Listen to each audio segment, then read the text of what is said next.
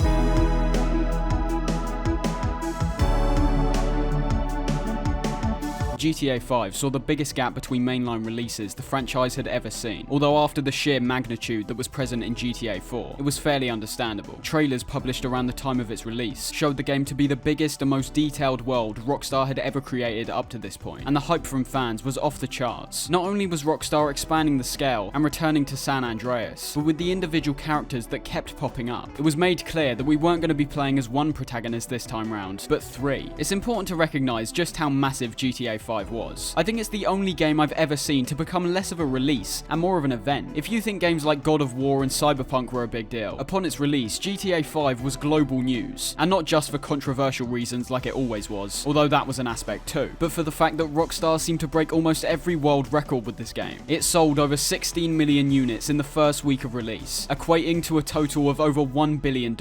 I think the only other game that will ever manage to knock GTA 5's release down a peg is GTA 6. But, looking away from how popular the release was, let's jump right into the game and see how things differ from the last entry. Now, if there's one thing to remember from beginning to end, it's that this game is arguably the most influenced by cinema and TV. The two pieces I could pick out for most of its duration was the film Heat, whose influence goes so far to the point of having an actual set piece show up played one for one with the film, and also in terms of the presentation and how the story's conveyed. I also think you can clearly see the influence of shows like Breaking Bad, as there's definitely a grittiness, but is also much more light-hearted than what we saw in GTA 4. The prologue's a brilliant opener, throwing us right into the action as our characters are in the midst of a bank heist. That kind of sets the tone for the overall experience here. It's less of the character study that GTA 4 was, but instead goes back to the bombasticness that we saw in the previous titles. Unlike other versions of GTA, 5 has been released and remastered through 3 console generations at this point, so although the intro gives you a prompt to enter first-person mode, it's important to note this was added after the game was ported to PC, PS4, and the Xbox One. That in itself is quite a large innovation, but we'll stick with the situation for now. This opening mission proves to be excellent in a few facets, although I know for a fact that some people dislike this mission when replaying the game, unlike every other game, which usually opens with a short, snappy introduction before throwing us into the world. This intro is a lot longer, and features some points which simply can't be skipped. Looking at it by itself though, it's a great introduction, familiarising us with a few aspects immediately. We're already introduced to 2 of the main characters here, Michael and Trevor, although due to this being set years before the main game, it's unclear at this point whether we'll actually be sticking with these characters. As in the case of our partner Brad, he doesn't last too long, as we'll see. The new character switching system is briefly shown off, where we're both forced to switch character to save Michael's life, as well as letting us switch as much as we want as we fight our way out of the bank. And we even get the chance to test out how weapon combat feels in this game. Then we get an opportunity to feel the dramatic shift in how cars handle before crashing into a train and getting ambushed by police, with the character Trevor being the only one to escape out alive, with the others presumably being killed. This of course gets turned on its head immediately when it's revealed that Michael's actually alive, looking on at his grieving family members standing over his grave. But that's not the end of this intro, as we jump forward to 2013, where Michael is now significantly older and is being talked to by a therapist. The Shrink is an excellent, albeit quite biased depiction of therapy. The writers, once again being spearheaded by Dan Houser, clearly aren't a big fan of how the majority of therapists treat their patients, boiling down a lot of the things this guy says to absolute nonsense. It does give us some great insight into Michael's character immediately though, working especially well when transitioning straight from GTA 4 to 5, as he's basically the archetype of someone living the American dream. He's lived a life filled with excitement and danger, and it's led him to the point where he's now got everything he ever wanted. And where did these opportunities get you, Michael?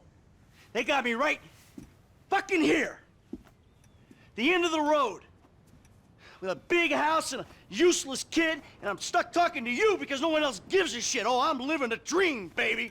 And that dream is fucked. It is fucking fucked. A mansion, a family. He's never got to worry about anything again, but presumably due to how involved he found himself in the crime business, he now feels like a shell of his former self. An aimless, depressed person who's lost all sense of ambition, with everyone around him, including his Shrink, not caring at all for his problems. Most people might not relate to his past and his huge amount of wealth, but feeling stuck and like you're floundering around for any sense of purpose is a deeply resonating feeling, which connects us to his character right from the start. Even though we're focusing on 3 individuals here, I do think Michael might be the key character of the trio, although there is a point to be made that the character Franklin might also serve this key role. We get introduced to Franklin shortly after this, where we get another brilliant opening sequence, with what I assume is GTA 5's theme, although there's about 3 other tracks I can think of that could also plausibly be the main theme. Unlike 4's, which was very distinct and dark, this opening track, as well as the visuals of carefree beachgoers and bike riders, conveys perfectly what I think a large part of this game is about. Every iteration of GTA is basically trying to portray an amped up and more blatant blatant version of American culture, and I think 5 might be the best encapsulation we've seen so far. Los Santos is a city filled with egocentric narcissists, concerned about their image over everything else. This is an aspect that runs so heavily over the course of this game, and I think was only possible due to the advent of new social media and technology, as no matter how you look at it, everyone nowadays has been given the opportunity to post their opinion on things, and what you tend to see is the more people realise what they can do, they will. Social media has made people, going back several generations, a self-absorbed mess, and the scariest thing about the people of Los Santos is that as time goes on, the more scarily accurate it becomes to our real world, which is the mark of an excellent satire. You can guarantee that if someone's in trouble and asking for help in this city, everyone around them will simply pull out their phones and film them in the hopes of getting attention online. We'll talk much more about that later though, as it's such a deep and pivotal part of this game. After Franklin and Michael have their first encounter, this one simply being coincidental, we then take control of Franklin himself, stealing 2 cars parked outside the shrink's house with your friend Lamar. Both of these characters are so well written, as we'll eventually see. But for now, we get our first real taste at driving through the city, so it's only right that I elaborate more on how the driving is in this game. Needless to say, they obviously took the criticisms about GTA 4's driving mechanics into account, as almost every element has been revamped here, resulting in what I personally think is the most solid the mechanics have ever been. That's because what we get here is basically halfway in the realms of games like San Andreas, while also retaining some elements from 4. The most noticeable difference right off the bat is that these cars accelerate and brake incredibly fast, and particularly in the case of these sports cars, it's almost instantaneous. Compare this to GTA 4, where you'd have to time essentially all of your brakes and turns so that you didn't crash into things or spin out, and you've got something that starts resembling the driving in the past games. That's a positive overall in terms of the handling. Even though there was an aspect of 4's realism that I enjoyed, I can't deny that I found the driving here much more favourable, simply from the fact that I could at least just sit back and cruise for a second, as opposed to being constantly alert about where I'm positioned and how far till the next turn. The San Andreas we see in this game is also the biggest map we've seen in the franchise by a long shot, and you'll find that no matter if you're in the city or out in the country, there's still lots of traffic, but due to the openness of the map, you have far less occasions where you're being actively stopped. Roads seem to always be big enough so that you can weave around cars, which is something you can do with ease because of the overall speed and handling increase. So we've established that cars are much tighter this time round, but there's some extra quality of life additions that are very welcome in a gameplay sense, but also seem to be so unrealistic that no other past game even attempted it. What I'm mainly referring to is both the control you have with cars while in mid-air, as well as when they get flipped over. We're back to that weightless feeling once again, so for some reason that means we can tilt and turn our car while flying through the air, as well as being able to completely flip our car over if it's upside down, solely by turning the steering wheel. I'll be honest, there were many instances in the past games where the car would flip due to the weird physics, and every time they did, I was wishing for this kind of feature. Although to put it in a game like GTA 5 feels somewhat appropriate and inappropriate at the same time. The game's unrealistic and gamey enough to warrant this inclusion, but at the same time there's so many other aspects that contradict that too. I'll just say it's a good inclusion that doesn't fit perfectly with the world. Overall, driving this time round is much more accessible compared to GTA 4's, which was basically a skill that you had to master, but also comes at the consequence of feeling less realistic in points, and definitely takes away from the destruction elements. GTA 4's crashes were punchy and varied, whereas here, a crash usually has no real impact. It's like you've just crashed a go-kart.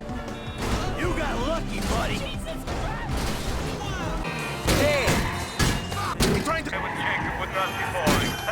Even when crashing at full speed, you're unlikely to cause any extreme amount of damage to your car, whereas previously, cars would almost crumple up, and likely result in you being flung out the window. I think that's the biggest downside to all the vehicles here, assumingly due to the scale of this entire project. There were certain things they simply weren't given more time to focus on, or at least that's what I assume, although they'd already implemented the car destruction system in 4, so I'm unsure why they'd replace it with something that's much less believable and simply uneventful. Back to the race with Lamar. It actually does a great job at introducing even more elements outside of just driving, the first of which are the special abilities. These vary in effect depending on who you're playing as, and fit well into what these characters are described as being good at. Franklin, for example, starts the game off stealing fast cars, and throughout the game is the only person who's given 2 personal vehicles, so it's clear that his strength is obviously driving. So Franklin's special ability allows us to slow down time while driving, which not only looks and sounds great, with details like the low bassy drone, and red trails which follow your movements being particularly good, but of course in a functional sense allows you to be much more more precise with your movements. You can pass through tight gaps, make swift turns, all of which feels very smooth to pull off. This is because it's somewhat similar to how Max Payne's bullet time works, where everything surrounding you is being slowed down, but you're moving slightly faster, so any jumps or turns you make won't be completely slowed down. And the most interesting part is how you actually rack up even more speed by using this ability for a prolonged amount of time, and also the fact that when you brake, it basically takes a millisecond to stop you dead in your tracks. It's stuff like that which makes me feel this is bordering a superpower, as you can be going top speed in a sports car and stop seemingly instantly. But aside from the realism aspect, which I'll stay away from for most of this game, it still works well as a mechanic, leading to some very smooth, uninterrupted points of driving. By the end of this mission, which I should mention gives us a brief overview of Los Santos itself, as well as being packed with fun little details like these actors dressed up in alien suits, we're then introduced to the police. Now, for the most part, police are fairly similar to how they were in the previous game, but there's some fantastic quality of life changes here, which bring more clarity to certain elements that were previously introduced. Interestingly, the wanted level this time round has been reduced down to 5 stars instead of 6, and although I don't think it drastically changes anything, I wonder why they felt removing the 6th star was appropriate, unless it was literally just that, the fact it wouldn't elevate the stakes that much. Anyways, the elevation is about as you could expect, but assumedly due to how much looser and fast-paced the driving is, police also have the tendency to become far more aggressive early on. I will say though, in my opinion, the overall AI changes are less of an upgrade and more just a different variation on how police could be done. In vehicles, these guys are much more intense, not to the insane degree of GTA 3, but far more brutal than we saw in 4. They'll crash into you, try to swerve your car off the road, and when coming at them either from head on or behind, their main focus is to basically get you to crash into them, which can lead to some great moments where you're constantly trying to trick the cops into going a certain direction so that you can bypass them. On foot, this intensity is still very present, as upon acquiring anywhere above 3 stars, there'll be a police helicopter that will start shooting down at you. Something which GTA 4 was somewhat notorious for was how lame the cops actually were at trying to kill you. It was so realistic, it was borderline ridiculous, with tons of the cops being overweight, letting you run away from them at a much faster pace, and also being incredibly inaccurate with everything they fired at you. In GTA 5, it doesn't matter if it's a standard cop or military man, their aim is on point at all times, which does lead to a far more intense and engaging experience when getting into firefights with them. There are some elements which have been almost notorious in relation to the cops' AI though, like the fact that standing next to them for a short period of time will lead to them getting increasingly angry, and eventually resulting in them trying to arrest you. This is so insane that I can only assume this has to be some kind of commentary. There's no mistake about how they act here. It happens every single time. The best innovation in my opinion is in relation to how you lose your wanted level, which much like GTA 4 did, makes the entire experience of escaping considerably more intense and clearer. The search radius has now been removed, which means we're back to cops searching for us over the entire map, not just a certain area. That system was perfect for the reduced size of 4's world, but simply wouldn't have worked here, although we do get something similar. Cops who are searching for you now all have their own individual search radiuses, which can only be seen on the minimap. Outside the fact that I think putting even more crucial elements on the minimap would just result in you staring at it constantly, it's still a good system. There's still Los Santos Customs, which is this game's version of the mod garages from San Andreas, which also doubles as the pay and spray this time round. Although these aren't as common as the pay and sprays, so I think it's blatant to see at this point, they're almost not the intended way to escape the police anymore. You can still use them of course, so it's not like it's not an option, but you'll oftentimes find yourself trying to simply lose the cops in a vehicle or on foot. These moments where you're escaping from the police are intense from start to finish. When you lose sight of them, that's when their search cones appear on the radar, much like Metal Gear Solid. As long as you stay outside of these cones for a long enough time, you'll eventually end up losing them. The only thing is, that amount of time has been cranked up quite significantly from all the previous games, now taking around a minute to lose them, which might not sound like a lot, but due to the large quantity of police that will oftentimes be surprising and flanking you down certain alleys and roads, it's not only more difficult to escape them here, but entirely gripping too. Not to mention that when the helicopters get introduced, their field of vision is so big because of the elevated height, so they'll be able to easily spot you if you're out in the open. There are certain methods you can employ though to alleviate the heat. These include things like stealing a new vehicle so the cops don't recognize you, which was carried over from 4. You can also hide in bushes scattered around, which as long as they fully submerge you, will make your icon on the minimap turn grey, and in turn will make you invisible to the cops until they approach close enough. I'm pretty sure this stuff isn't outwardly explained to you in-game, which if that's the case I think is actually a good thing, leaving more room for discovery, and upon learning, a new way to escape the cops. In general, it's a great system. It can be slightly overwhelming at points, which I've seen some players complain about, but that's the entire point. It's the complete opposite of what we saw in GTA 4, as the cops in that game were not only useless at stopping you, but also gave up their search in a matter of seconds. Let's look back to the missions right now. As it turns out we weren't technically stealing the cars, even though we definitely were, but simply repossessing them for the car dealer we work at. There's a lot of things which are established in the few cutscenes we get here. The first is the introduction of our boss Simeon, a greedy, slimy businessman who profits off the idiotic, and also who we'll come to realise is Michael's son, Jimmy. Who you calling a nigga? No, I'm not calling nobody a nigga. Wait, what the fuck? I mean, N-word. That's not cool, man. I don't say that. You fucking right, and you better keep it right, because this man right here, he's an international businessman, a multiculturalist. That I could not have said better myself. The language which is used in this game is arguably the most free I've ever felt these games have been in relation to the writing. Within the first 10 seconds of meeting Jimmy, the N-word is said 2 times, and upon returning home, we get hands down the best delivery in the entire game. Oh, nigga, don't hate me because I'm beautiful, nigga. Maybe if you got rid of that old yee-yee ass haircut you got, you get some bitches on your dick. Oh, better yet, maybe Tanisha will call your dog ass if she ever stop fucking with that brain surgeon, the lawyer she fucking with, nigga. What? Needless to say, even by just using these words more frequently, it makes the characters feel infinitely more believable. It does crank up the vulgarity of this game quite considerably. You don't want to be playing this when your grandma's round, but I'm glad they're portraying the black community in an unfiltered fashion, which on top of the poor housing which we start in as Franklin, having to split the rent of a crappy place with his auntie, just shows a real understanding towards how many black people grow up with nothing and live their lives being downtrodden by the upper classes. Repossession starts with an excellent cutscene, firstly because of the ridiculous Employee of the Month win, but also because of what Franklin mentioned shortly after. You are Employee of the Month, huh? Anyway, congratulations. It wasn't easy picking a winner. Yeah, me, Lamar, your nephew Sacha with the Twitch. Look, man, it's been a real honor, homie. But I gotta move forward in my life. It seems like all I do is let people tell me what to do and I do it and nothing changes. It's some grade A foreshadowing, as we'll eventually see that no matter how much he tries to make things better in his life and get out of this crappy work, the whole idea of being an underling, an employee, seems to be present throughout the entire game. We're made to do another repossession, but this time it leads to a full-blown shootout. So let's talk about the combat for a bit. Although we get straight into a gunfight here, let's look at hand-to-hand first. Unlike GTA 4, which split the punches and kicks up into 3 different buttons, here the game pretty much chooses what they think is the most appropriate attack, which I found somewhat annoying. If you're wanting to just punch the hell out of someone, you can't reliably do that, as most of the time a flurry of punches will eventually be separated by a kick, all of which are useful in knocking someone out, but seem to actively take away from any kind of momentum in fights. The meaty impact that punches had in the previous games have also been significantly dampened. Now it just sounds like nothing.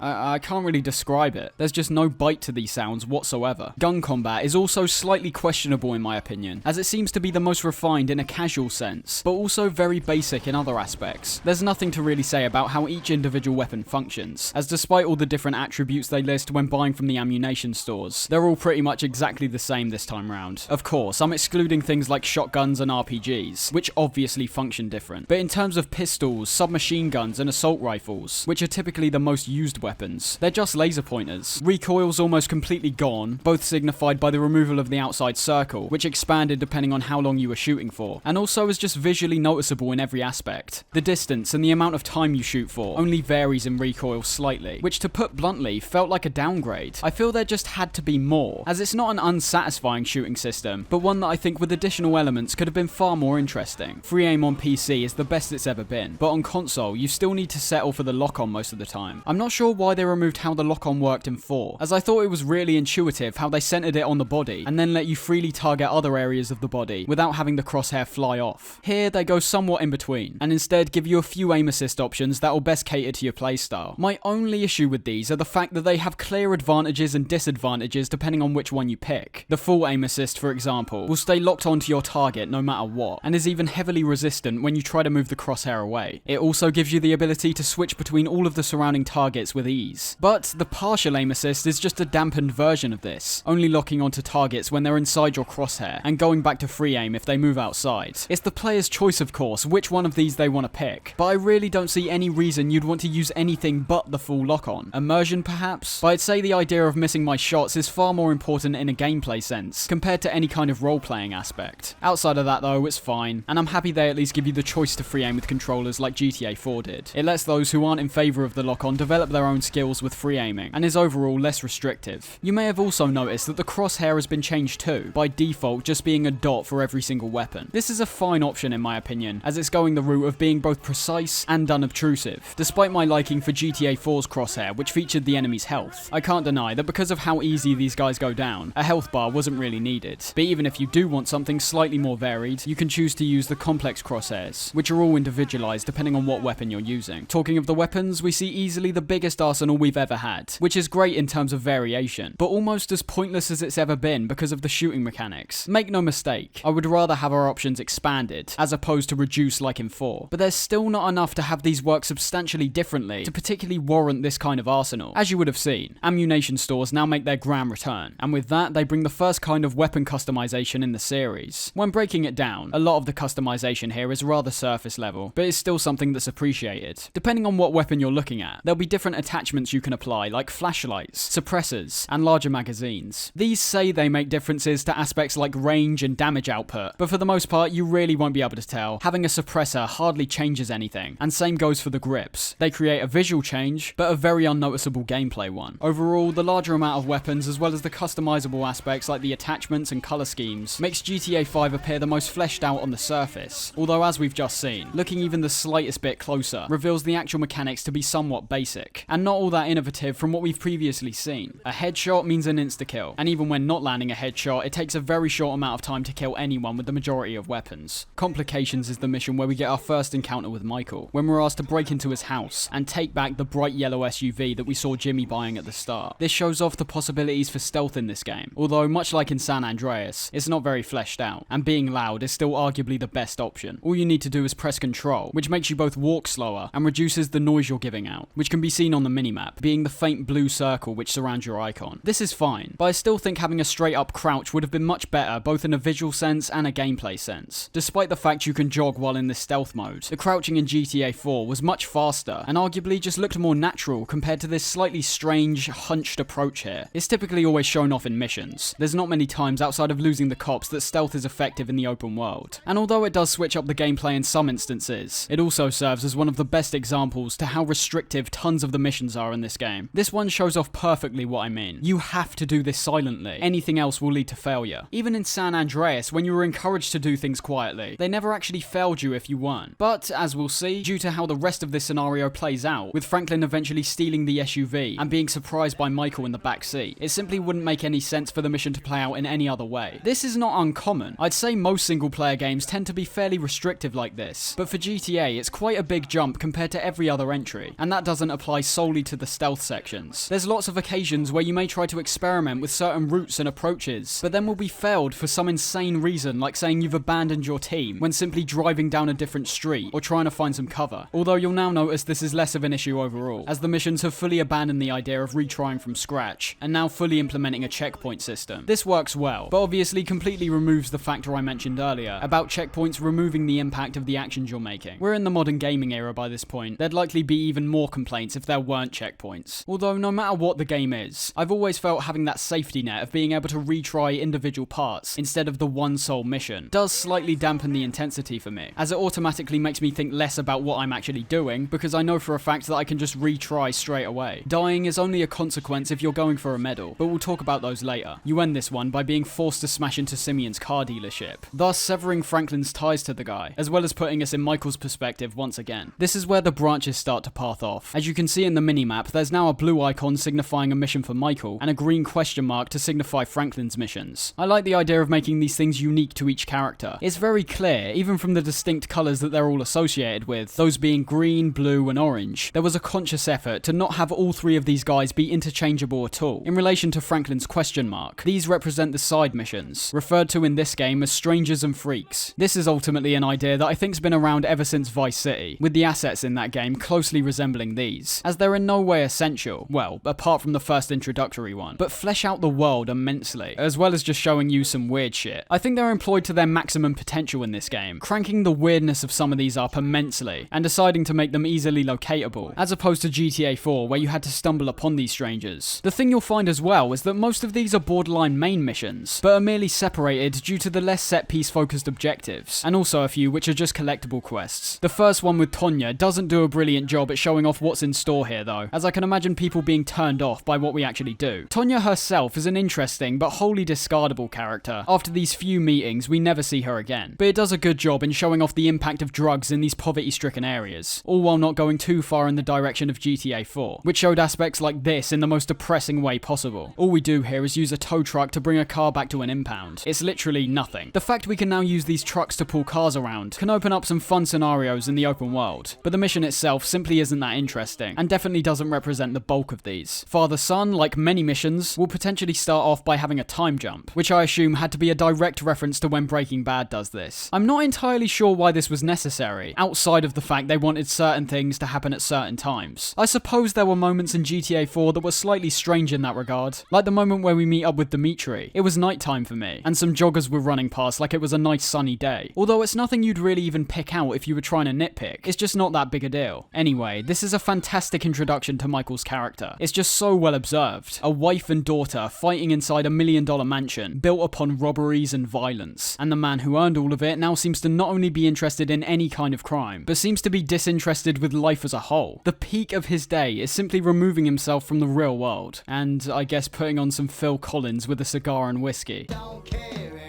I love this opening, although making the song he puts on be I Don't Care Anymore might be a bit on the nose. The dialogue we hear between Michael and Franklin is still top notch as always, but I'd say it's a lot more cinematic than what we saw in 4. Depending on your tastes, this could be a positive or a negative. 4's presentation was realism in every aspect. Characters weren't portrayed as particularly intelligent or insightful, and all their dialogue reflected that. Whereas here, we've immediately got Michael spouting out one-liners like he's been ripped straight from Goodfellas. You work hard, screw over everybody that you love. Hurt, rob, kill indiscriminately, and maybe, just maybe if you're lucky, you become a 3-bit gangster. It's bullshit. Go to college. Which does have a deeper meaning in itself, as we'll later see. But there's moments like this throughout the entire experience, which, as I said, aren't problematic, and aren't even noticeable in the context of the game, but do stand out as being more dialogue written by a writer, as opposed to what simply felt like a normal conversation in the previous game, if that makes any sense. Michael eventually gets a phone call from his son Jimmy, where he says he's been kidnapped when trying to sell off Michael's boat. The idea of making Michael have an actual family presents an interesting dynamic, where we can both observe his actions around them, and judge his personality even deeper, as well as showing how his actions likely shape the kids as human beings, with Michael showing little to no care about the kid himself, instead being more pissed off about his boat getting stolen. Man, ain't you worried? About my boat? Yeah, I am. But you can always buy another boat.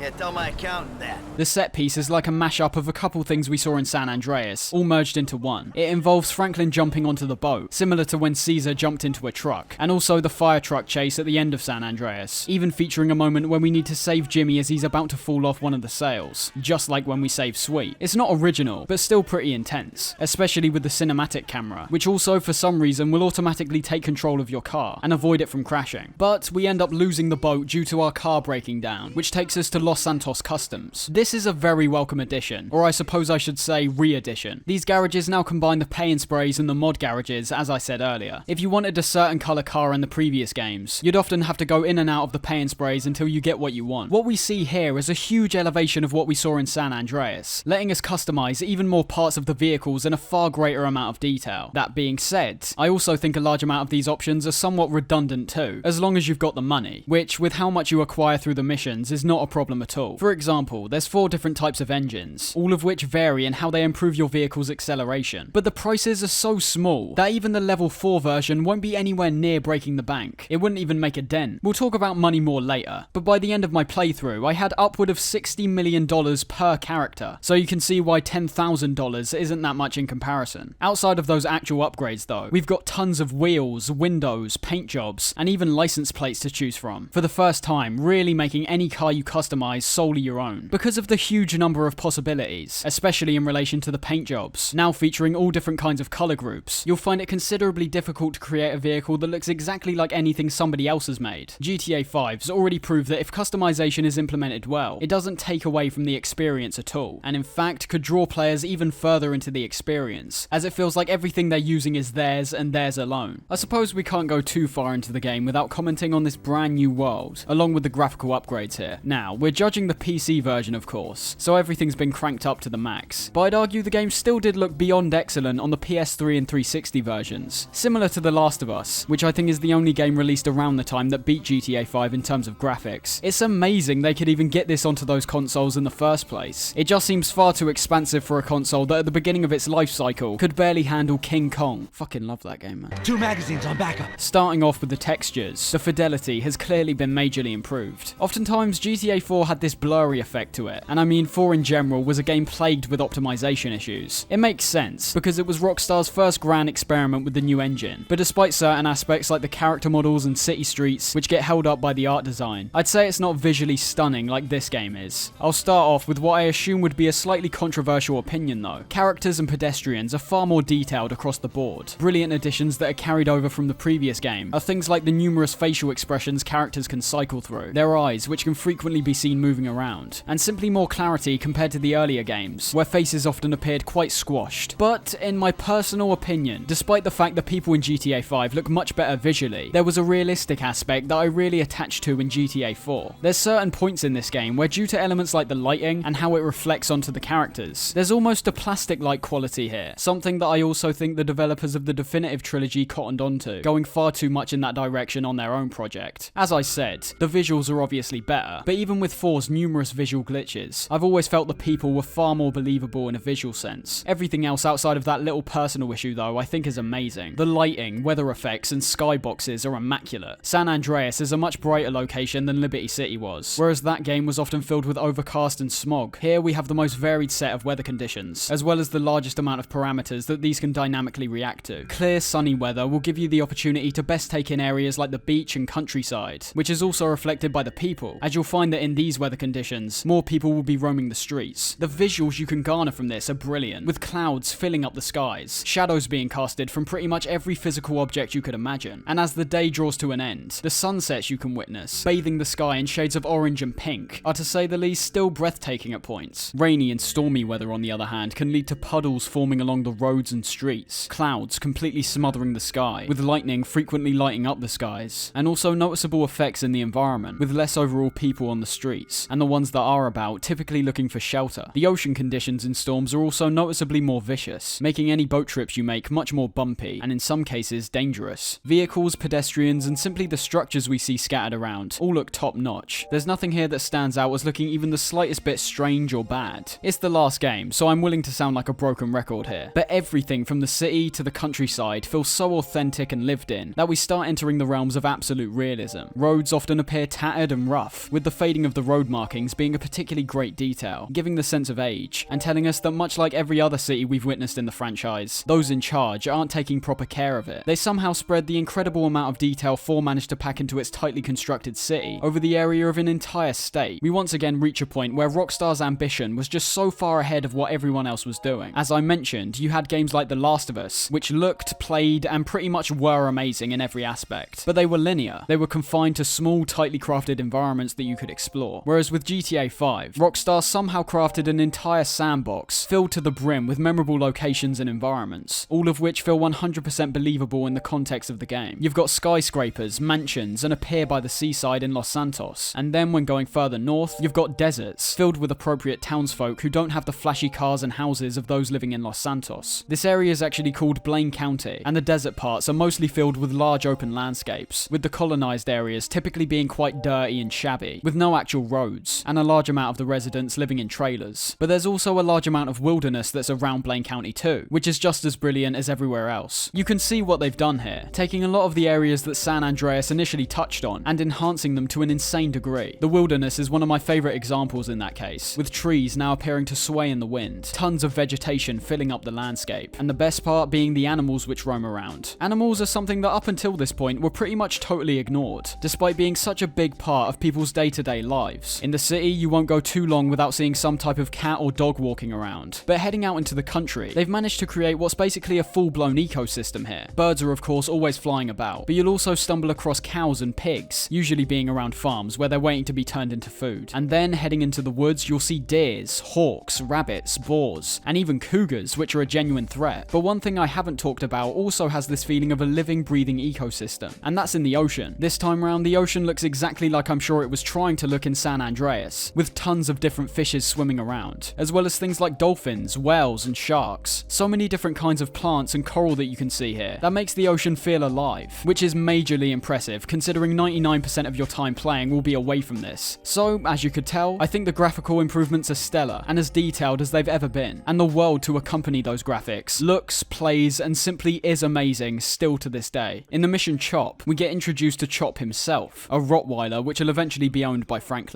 Everything that happens in this one basically shows how incompetent both Lamar and Franklin are at crime in general. It's normal to have things go wrong in these kinds of setups, with Lamar having the plan to kidnap someone and presumably set a ransom to make money. But it's down to the dialogue why I think it's particularly important this job goes wrong, with Franklin mentioning Michael and saying he'd be able to get both of them good money, whereas Lamar rejects this and thinks he knows better. The events which play out after this prove him to be entirely wrong, starting off by almost revealing themselves to their target, letting him nearly escape on a motorcycle, and then having to chase him on foot after he crashes. During this chase, we take Chop along with us, where at points we'll be able to actually flip into his perspective, being the only other character we can switch to. I like the concept, although I always think they could have done more with this, as upon switching to him you can't move, and you can hardly look anywhere, so it turns into more of a gimmick. But we eventually catch the guy, but due to Lamar completely blowing his cover, both revealing his face and making the ransom call on an easily traceable cell phone, we have to let the guy go. A complete failure on all fronts, so it's understandable why Franklin only does a few more jobs for people like Lamar. Looking at all these missions, I was amazed at how fast these events take place. We've done 6 by this point, and have already robbed a bank, stolen fast vehicles, and gotten into explosive shootouts. Compare this to GTA 4's first 3, which were driving a car, and driving a car. It fits the tone of this game though, so while playing, they amazingly never made me think that everything was happening too quick, or that they weren't giving me time to attach to the characters. Marriage counselling is a good example of this, as it all revolves around Michael and his wife who's having an affair with her tennis coach. My biggest criticism of 4's story was how I eventually became detached, be that due to the similar missions or the constant flow of new characters getting introduced that served no other purpose than for work. It eventually all revolves around the work and making money, which is fine for that game as that was pretty much the entire point. But here we're not the underling who's doing the dirty work for the powerful, we're now the ones in control, with a large amount of the missions here serving these 3 characters' own purposes. The start of this one also shows an interesting detail, which can frequently crop up when entering a mission, as if you started from Franklin's perspective, you'll see the tennis coach jump off the balcony and have Michael swiftly following after him, whereas if you were playing as Michael, you'd actually witness him discovering them together. It just goes to show how much detail there is in relation to every aspect here, as this happens tons of times throughout the game, and leads to some unique moments that are completely missable. This is where the real stakes get set, as we act with passionate idiocy, chasing this guy back to his supposed house and pulling it off a cliff. I still think this moment looks amazing, with all the individual rubble and furniture that you can see toppling down.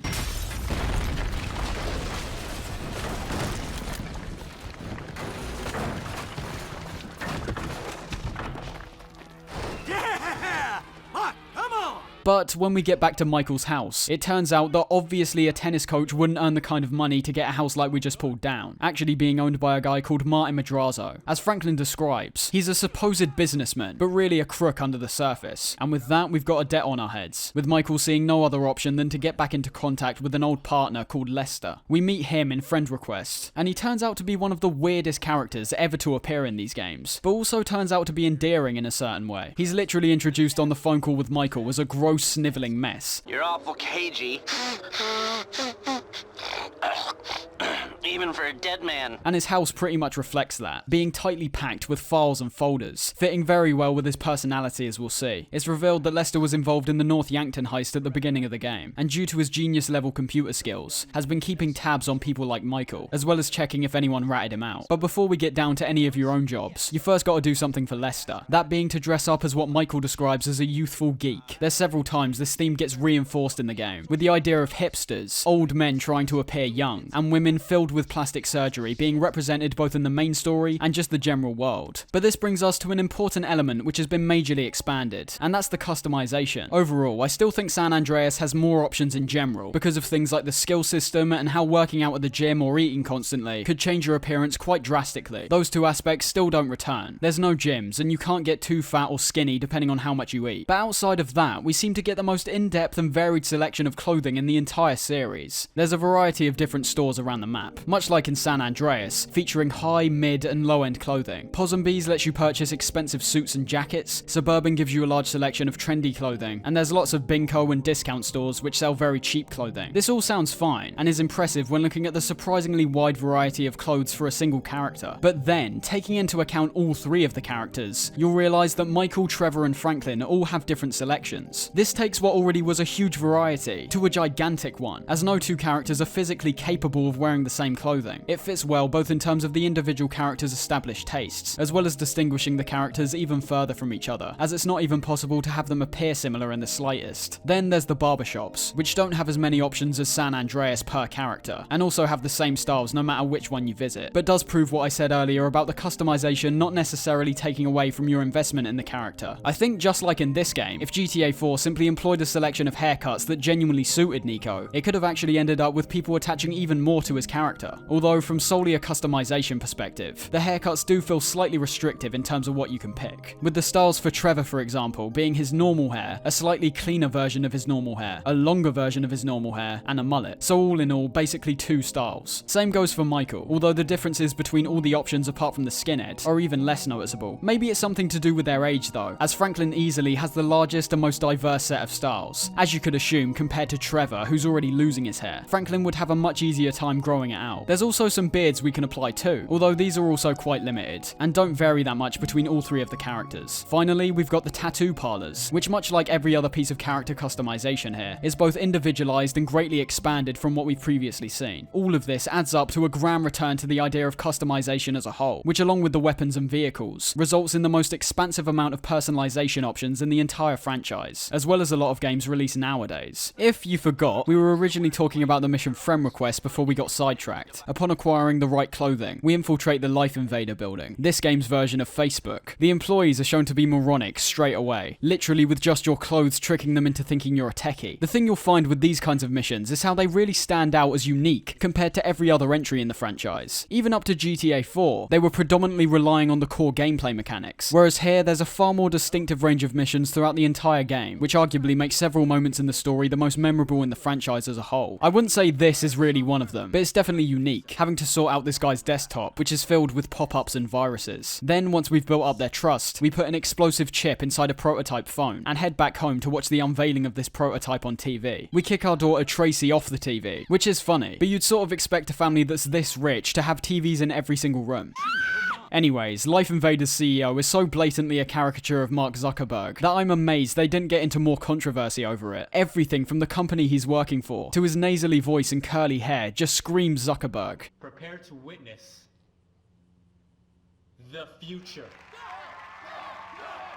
Which is also pretty bold considering he features arguably one of the most graphic deaths in the entire game, with his head basically being blown off, even taking Michael aback. And with that, we're ready to get on with the heist. But first, Franklin's got to put up with his so-called friends once again, with the return of a guy called Stretch. One character I thought was great is Franklin's auntie, although she gets completely dropped after a certain point. At the start of this mission, we see one of the many instances where she's trying to, as she says, reinvigorate her femininity. This is of course a commentary on the somewhat recent wave of feminism, with women rightfully pushing back against too many years of downright abuse and oppression. Although, as we see here, this can sometimes manifest in some strange rituals. The idea of feminism in itself is wholly agreeable. Women should have the same rights as any other person. But the whole movement, which seemed to be catapulted by things like Me Too, also showed a lack of understanding on their part. As I said, these are touchy subjects for a lot of people, for some reason. A discussion of opinions oftentimes leads to people losing their heads. But it's somewhat important here, not just for characters like Franklin's auntie, but for the atmosphere of the game as a whole. Anyways, the bulk of this one shows Franklin's disillusionment to the hood, much like CJ in San Andreas, although in this instance it's far more understandable why Franklin wants to get out of the situation he's currently in. The character Stretch makes this very apparent, expecting some kind of fanfare upon his return out of prison, but immediately throwing insults at us when not getting the reaction he expected. These are snakes in the grass, and even though Lamar will eventually prove himself to be a loyal friend, even he screwed us over earlier with Simeon, by essentially framing Franklin to appear like he stole one of the vehicles that you were repossessing. There's also no figures like sweet, which have a real passion for the hood in the first place. So it's a more simple case of solely wanting to get out of a bad situation. And this seems like the final straw in a lot of ways, as we head to a recycling plant to perform a deal. But the only thing is, the guy we're dealing with is the same one that we were chasing after with Chop only a few missions ago. The gangs in this game are a far cry from what they once were in Los Santos, and I think that's a fantastic detail. Despite the green and purple colours they're wearing, there seems to be no sense of collective loyalty anymore, but simply an everyone for themselves mindset. Things go swiftly wrong though, as we realise this was in fact a setup, which I mean you could see coming a mile off. Fighting our way out takes us to our second big combat section in the game, which is once again elevated from what could be a standard experience into something memorable. You're forced to acquire a shotgun with a flashlight attachment before this, and if you choose to use it in these dark sections, I think along with the several exploding doors and police helicopters that end up after you, it once again creates something which stands out as a moment, not a continuation of what's already been presented. This scenario also does a great job at highlighting the music, which to my knowledge is the first instance where original tracks are thrown into the mix. These were composed by artists like The Alchemist, Oh No, and Tangerine Dream, along with Woody Jackson, who's worked on a few of Rockstar's soundtracks. For a first attempt at this idea, it's utterly brilliant. You'll find in tracks like the one that plays here, they're all pretty dynamic, reacting appropriately to both the loud and quiet moments.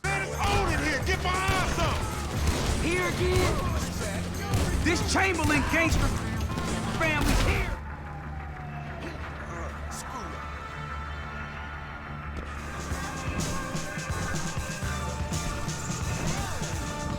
These will often play in firefights like these, but you'll also hear a lot of these tracks in missions where you're just driving around, perhaps chasing someone or escaping the police. The UI and menus in this game are debatably the best they've been, although I could see some of the elements appearing confusing, and some others to be slightly tedious. The circular minimap for a start has been switched to a rectangular one, which along with the tilted perspective of it, gives us an overall greater view of all the streets, alleyways and buildings, which, as you could assume I was going to say, is good for navigating, but draws even more of your attention to the map itself compared to the world. The GPS system pretty much returns 1 for 1, but removes the audible guidance function, which is fine, but I can't really say why they did that. I did like how the health and armor was baked into GTA 4's map. As compared to here, it dynamically wrapped around in a circular fashion, whereas here there's just 3 different bars which make the bottom left corner slightly more bulky than I think it should have been. The biggest improvement is hands down how you switch both your weapons and the radio stations. It's strange they only made this innovation here, as they must have known that switching weapons was always fairly clunky, having to tap back and forth between each individual weapon. Now we can just hold down one button and a weapon wheel with all of the weaponry we're currently carrying pops up. You can literally carry every single weapon in this game on you at one time, so all you need to do to cycle through these is select the type of weapon you want and then scroll through the different weapons you have. The radio stations are almost the exact same, although of course can only be brought up on screen when inside a vehicle. A nice little addition is the fact it also slows down your game too, giving you a slight breather while you figure out which weapon you want to use. The one thing which does become slightly annoying after a while is the frequent tips we see in the top left. Typically, the information they give out is either wholly unnecessary or something you'd be able to figure out by yourself quite easily. It's not a big deal, but it's definitely something I noticed, as they get held on screen for just a bit too long, and depending on how much is written, the boxes can take up quite a sizable part of the screen. As for the menus in the pause screen, these are all clearly labelled and easy to access, but the map has had a slight reimagining. There's now a sense of discovery from the get-go, as the map only reveals itself gradually when you visit each individual section. This is a subtle change which many people might not like, due to it somewhat restricting the player's knowledge of the map when starting off, but I think it's a great switch up, which along with the achievement that you can earn when revealing all parts of the map, is the first time you're actually incentivized to go out and explore. Casing the jewel store is basically the first type of setup mission in this game. The heist we've got planned is for the jewelry store in Vangelico, but there's an interesting detail which Lester mentions as we're leaving. Irish crazies, they mostly just disappeared. That crew from the south, they all went down.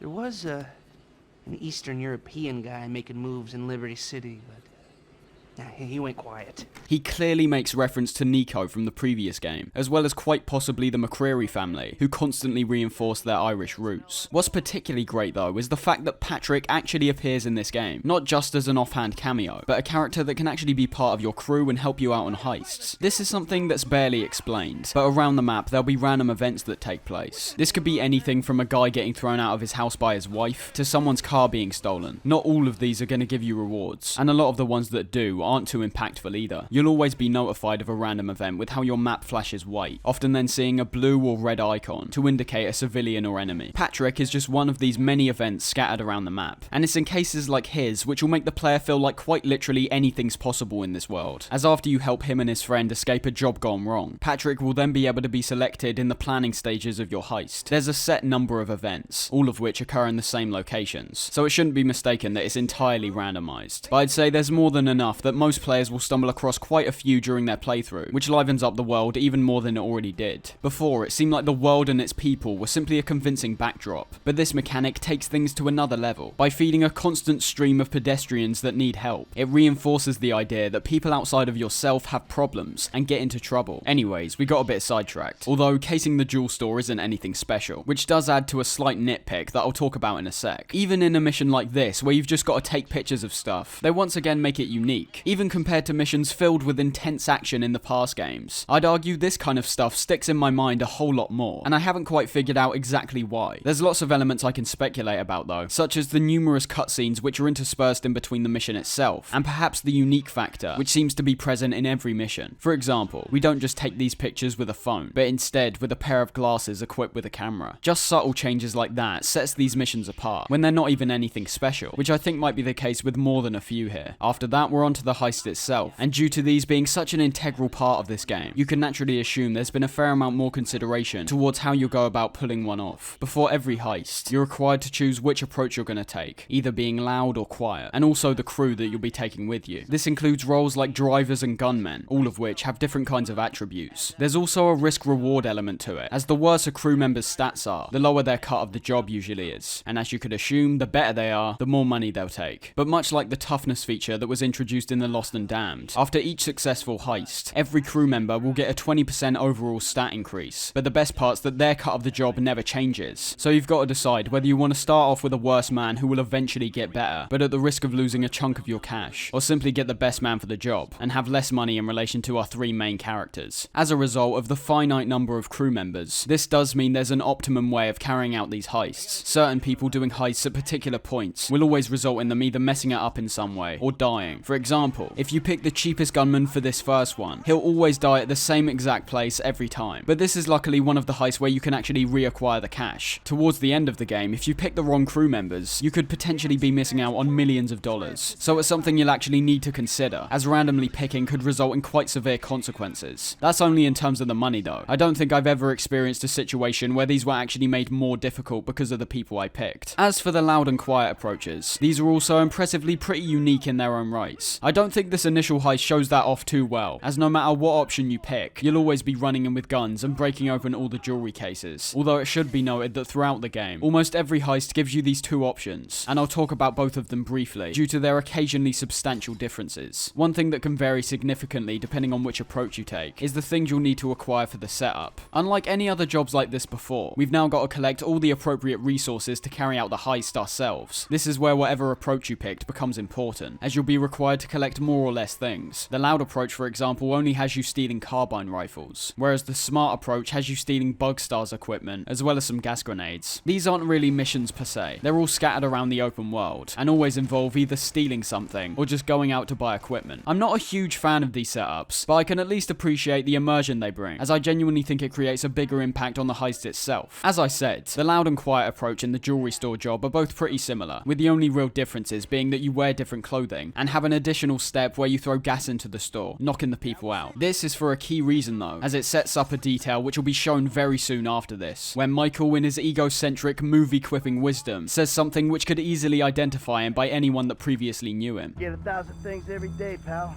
Make sure this is one of them. The actual process of stealing the jewelry is just pressing a button on some cases, but I'd say aspects like the music, as well as simply the scenario itself, does enough to create a tense atmosphere. In our escape, we finally reached the point that I mentioned way back in the GTA 3 section, where you can blatantly tell every single cop placement has been thought out, and I'm not sure what to think about this. It's like they took the structure of 3-leaf clover and strung it out for most of this game's shootouts and chases. There's no sense of anything dynamic in these missions anymore. They just feel like pre-planned well-planned routes that you have to follow, and fairly strictly too. If you attempt to escape on your own, you'll fail. If you go a bit too far back from your crew, you fail. I can appreciate the want for these scenarios to play out as intended, but due to how different some of the previous games are in that aspect, it feels slightly off when comparing it to them. Anyways, we end up escaping out alive, and with quite a lot of money to our name, although Michael barely sees any of this due to his debt to Madrazo. Finally, when heading back to Michael's house, we end up getting reintroduced to two key characters. The first being Dave, who you'll probably only recognise on your second playthrough, as it turns out he was the one who took out Michael and Brad in the North Yankton job. You're of course not expected to remember this, as he's shown on screen for quite literally a few seconds, but you can start putting the pieces together with both how Dave talks, as well as what Lester mentions about Michael transferring 5-figure sums to an FIB agent. They don't put witnesses up in multi-million-dollar mansions in Rockford Hills. Well, maybe they thought this would be the best cover. And most witnesses don't transfer 5-figure sums into a particular FIB agent's bank account every month. Of course, the money gets moved around and washed through a number of fronts, but the trail is there. Deposits and withdrawals, the same sum every month. Agent Dave Norton, white middle-aged divorcee, unremarkable career, except for one incident, the shooting of a notorious stick-up man, Michael Townley. Yeah, all right. Early on, we're already questioning Michael's character, and starting to get a clearer picture on what his core beliefs are. It's now become very obvious the job in North Yankton was a setup. He ratted out his friends for a chance to start a new life, being rewarded by the immensely corrupt FIB with a mansion and huge sums of money. Dave immediately realised Michael was behind the jewelry store job, but the second person who realises is Trevor, introduced in the most raw and aggressive way possible. This is why it was important the heist played out similar both ways, as the thing which sets Trevor off is the retelling of what Michael said to the news. This one moment sets the entire rest of the game in motion, but it doesn't happen immediately. Trevor's got his own problems, and is set up slowly and individually just like the two other main characters. The switch from Michael's $1 million mansion to Trevor's trailer is so excellent. It shows perfectly how different both their lives went after the Yankton job. We actually end up seeing Johnny here from The Lost and Damned, and I just love what happens to his character here. He gets humiliated by Trevor having sex with his girlfriend, totally ignored as he's frantically screaming outside, and then both humiliated again and then killed. Fucking shit! Cut! Who the fuck are you speaking to? Who? I'm talking to you, huh? You fuck! Johnny! Next time, don't get in my fucking face! I just saw a fucking ghost and I gotta hear your crap! Get up! Get up!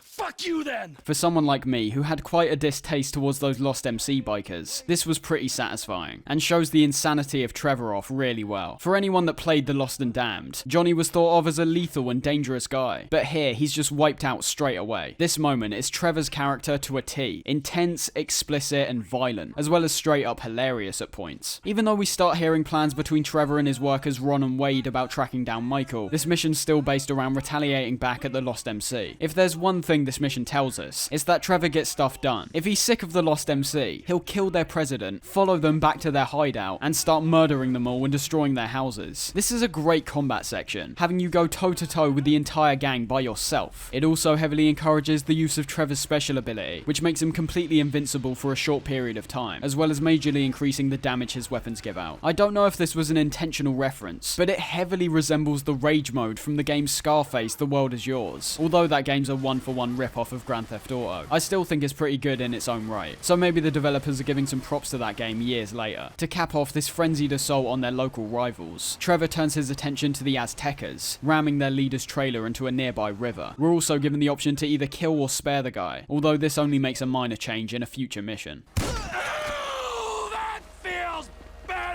And with that, we're stuck in Blaine County for a while, as Michael and Franklin apparently lay low for the time being. Even though that sort of makes sense, this kind of situation rarely plays out again. So it's very clear to see they're simply trying to familiarise you with what's assumedly an untouched part of the world in a casual player's playthrough. But before we go any further, let's take a look at some of the side activities we can play with. There's a ton of these this time round, so I'm not going to mention every single one, as it will eventually become pointless. Don't mistake these for the Strangers and Freaks missions either. We'll get round to those eventually, but more things like playing darts darts and golf. Both of those things you can actually do here, and have been improved from both iterations we saw in GTA 4. There's quite a few of these activities to get involved in, with the golfing and tennis in particular still being more enjoyable compared to the majority of actual sports games that I've played. They aren't too deep, but you can play out full matches either against your friends or just some random guys. The carnival, which was seen down by the pier in San Andreas, is now interactable too, letting you either ride the Ferris wheel, which is pretty boring to be honest, and also ride a roller coaster, which is worth it just to hear the characters' reactions. You've also got strip clubs, which have been fleshed out more in relation to how you can throw money at the dancers and basically partake in a small mini game when getting a private dance. Cinemas now make an appearance here, which I assume was an idea carried over from Red Dead Redemption. And some of the stuff we see here is just bizarre. There's only 3 films that we can watch here, one of which is only unlocked after a certain point quite far into the game, but the other 2 include a nonsensical art house film made up of footage from Red Dead and GTA 4, and the other is a full-blown 10-minute animation. So much effort for something I'm sure most people won't sit through for its entirety. Then you've got several triathlons you can race in, some of which genuinely taking around 15 minutes to complete. There's parachuting missions, races, shooting range challenges, and even yoga. As you can tell, there's just an unprecedented amount of stuff to do, even when you're not doing the main content, which means you're never really given the opportunity for a dull moment. There's always something to be getting on with. The only thing I wish they would have brought back from the past games was the Empire system from Vice City Stories. You obviously couldn't purchase property in GTA 4 at all, but now there's tons of different stores and businesses around the map that we can go and buy, some of which are limited to certain characters, and others which anyone can buy. The only thing they give you though is a passive income, which admittedly is quite low no matter what business, and also occasionally a defense mission, where they'll text you that they're under attack and need your help.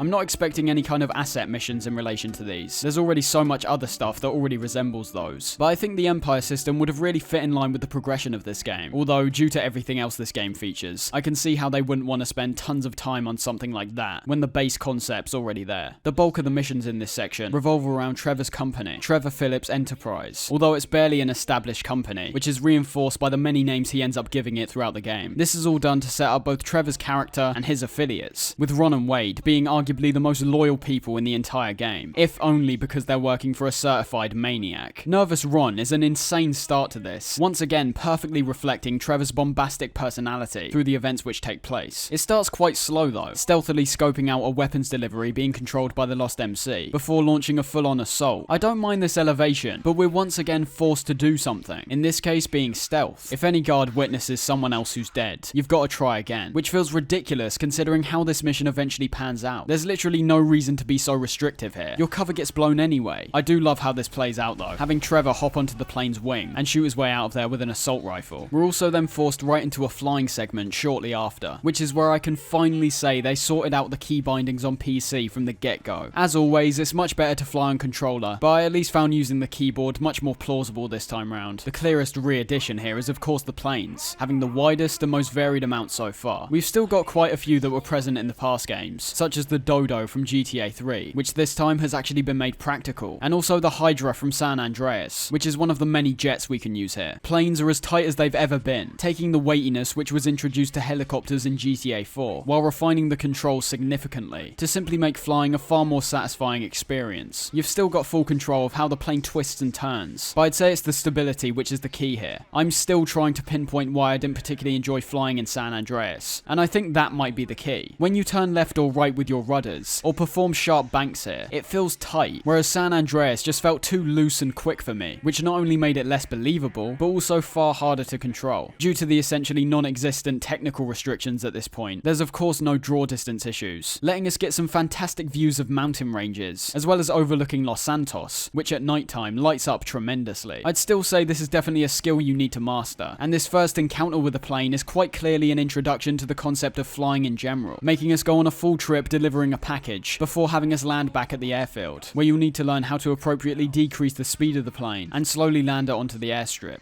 For any long-time player, this isn't even close to an issue, but I imagine the learning curve could be quite tricky starting off, especially with the added element elements of things like your landing gear, which this time you need to manually pull up and drop, depending on if you're in the air or coming into land. After this, you're introduced to the property system, and buying this airstrip actually unlocks a pair of delivery missions, which can be done to earn money. As is the case with all these types of missions, you're doing them for your own enjoyment basically, as they don't pay out anywhere near as much as the main missions, and also are fairly standard in their structures. It does also tell us about garages which we can purchase, which much like these airstrips can store any cars we put into them. On top of them, we can also buy a marina and a helipad, which takes me to how you can actually get some vehicles to fill up these places. You'll notice that due to this game being set in 2013, technology's progressed even further from GTA 4. Internet cafes became a rarity within a relatively short period, as things like laptops and touchscreen phones became more common. This doesn't mean they've stripped out the internet function though. On the contrary, they've expanded it even more than you'd expect. Unlike GTA 4, which I think tried to show the internet as a brand new and prosperous way of sharing things online, along with the idiotic and creepy things which got shared. I think GTA 5's almost showing how quickly that devolved. You can now access the internet from laptops found in places like your safe house, or more conveniently, just using your phone. There is so much stuff to see here, a lot of which is once again world building, letting you look at websites like Weasel News and Life Invader to get a general idea of the events that are going down around San Andreas. But in relation to things like vehicles and money, there's surprisingly a huge amount to interact with here. Vehicle websites for one range from anything to sports cars to military vehicles. Everything that's on offer here you can actually purchase this time around, and in turn will be delivered to any of your given garages around the map. Money problems have been pretty constant in GTA for the most part. You end up getting so much early on that you start questioning why you're still even doing anything. You could literally retire with just a couple jobs under your belt. The addition of things like this, as well as everything else like the properties and gun stores, now definitively fleshes this aspect out. Money isn't a concern per se, but it's actually an asset this time round, something which you can use frequently, as opposed to just laying around. This becomes majorly important in relation to the stock markets, which you can actually invest in, and either lose your money or gain a profit. These can become very important if you're attempting to acquire properties like the golf club, as even by the end of the game, garnering $150 million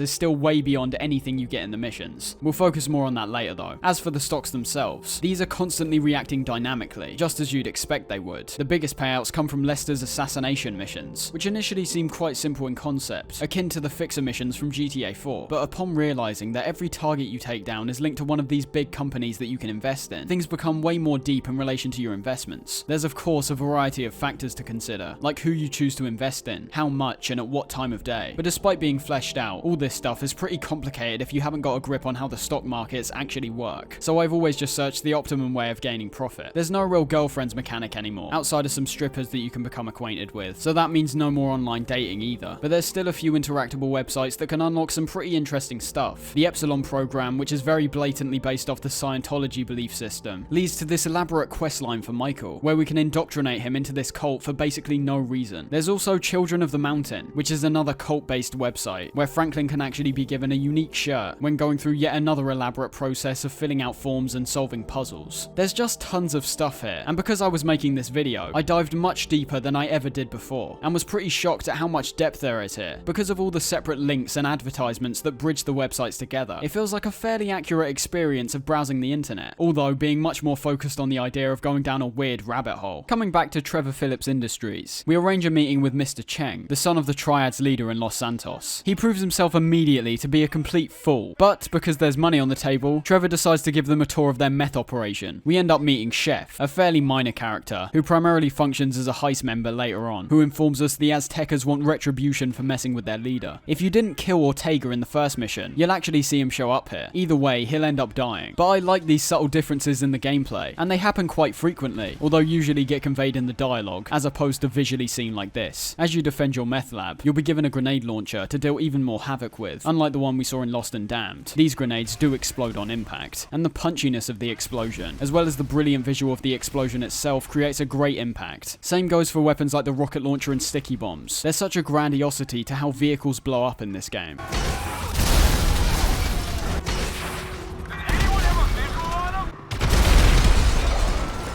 Crystal Maze is the last mission which holds us in Blaine County, going after a group known as the O'Neills. As it's revealed, they took our opportunity with the Chengs. I'm afraid we want to go down a different path.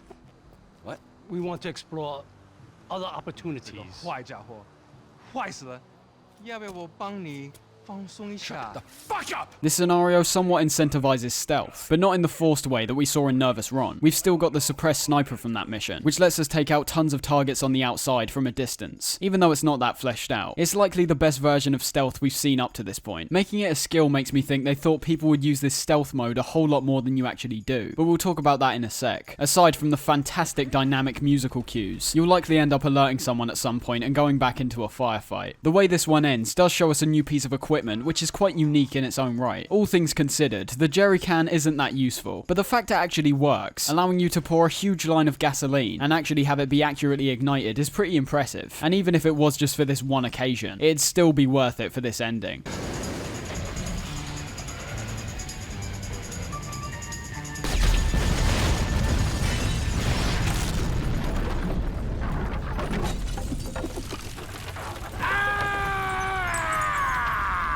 Friends Reunited is where Wade finally stumbles across Michael's whereabouts in Los Santos. I'm not sure about the likelihood of there being only a few people called Michael in this huge city, but it doesn't matter. It sets us on our way back to the city, and conveniently, Wade also has a cousin that's got an apartment near the beach. With one final momentous piece of destruction to the Lost MC, we're off on a road trip to the city. So I suppose I should talk about the skills in the meantime. These make a return from San Andreas, whereas GTA 4 didn't feel the need to include the bulk of RPG elements. I'd say the skills weren't actually as necessary there, because of how that game was already designed. The cars were a challenge in themselves, and you had to start managing recoil while shooting weapons. Here though, we're somewhat in between both of these ideas, and as a result, it ends up with all the skills here appearing pointless for the most part. We'll go in the order of how they're listed, as your stats are always shown when switching between characters. The special ability is of course linked to each of the characters' unique abilities, with Michael being able to slow down time to get his shots off, Franklin's being the same but in vehicles to easily dodge traffic, and Trevor's making him invincible and giving a damage boost. Interestingly, you don't improve this by simply using the ability more frequently, but each character can perform specific actions to level this up. Performing headshots and stealth takedowns can improve Michael's ability, but you can also do things like yoga and drinking the glass of wheatgrass that can be found inside his house. Trevor and Franklin's are different though, with Franklin's being solely focused on driving at fast speeds and making near misses with traffic, whereas Trevor's is all based around violence. This is all great, passively leveling up as you perform actions that you'll be doing pretty frequently throughout the game. Stamina is also important, as unlike San Andreas, which just meant it stopped you from running, here you'll actually end up gradually losing health if you push yourself too hard. As you could assume, the one way to level this one up is to continually run until you get 100%, and after that point, the issue's completely gone. And I'm not sure how to feel about that. It's convenient for sure, but it's hardly a skill at that point. You get 100% and that's it. You've got infinite stamina. From there though, everything starts to become hardly noticeable. Shooting, for example, supposedly does things like improve your accuracy somewhat, and reduces reload times, but these are such minimal improvements due to how guns already handle, that they don't make a big enough difference. Once again, it's not a skill if it's pre-baked into the gameplay. San Andreas heavily avoided this by having all your stats create a visible change and switch up to how you play. The idea of leveling up weapons is completely gone, and I'm not even saying I particularly like that system in GTA 5 either. It's just the fact the disparity between the shooting skills in both of these games is so blatantly in San Andreas' favour. In that game, it truly feels like you're improving, as you learn different techniques like being able to move and shoot, and also dual wielding, not to mention the countless fighting techniques you can learn via the gyms. Strength boosts melee damage, which in a game focused primarily on shooting isn't that helpful, but also has a number of minor upgrades like being able to climb ladders faster, and a small amount of damage reduction. Flying and driving are self-explanatory, but have little to no effect on anything. I've searched to the far ends of every wiki and discussion group, and still came up with nothing. The most I could say about the flying skill is I assume it removes a certain degree of turbulence, something which frequently unsettles your flight path. And finally, lung capacity, which is leveled up the exact same way as in San Andreas, and is only really useful if you're going for 100% due to some of the collectibles you can find in the ocean. That's all the levels, and I've got to say, I don't think this game really needed them. The changes simply aren't impactful enough for the most part. Infinite sprinting and a longer special ability wouldn't have made anyone bat an eyelid if they were just baked into the game. You can't really call them RPG elements when they don't particularly do anything. I can appreciate the attempt, but that's all it really is. They've done it better before, and the inclusion is more disappointing because of that fact. With Trevor now set up in Wade's cousin Floyd's place, we're given back access to Michael and Franklin. On particular missions, you'll be able to warp to a certain character and enter directly into it, giving you a unique cutscene pertaining to their view of events. I haven't really mentioned anything about the warping so far, because I don't think there's much to comment on. Technically, it's a brilliant mechanic, letting you switch between all three characters while out in the open world, in a swift and efficient manner, oftentimes being greeted with a unique scenario they've put themselves in. Just like the pedestrians, it makes you feel like the characters are acting actively getting up to stuff even while you're not controlling them. Some of the things you can set up are pretty interesting too, as if you switch back and forth between the characters in a short time period, you'll notice they stay relatively in the same spot. This means you can guide both characters together, in which you'll then be given the option to hang out with them. That functions pretty much the same as GTA 4, but the funniest thing you can do is actually deny their hangout request, but then continue to follow them, in which the character you're following will eventually get pissed off and knock you out. Incredibly subtle details, but ones that are very much noticed to those who experiment with this stuff.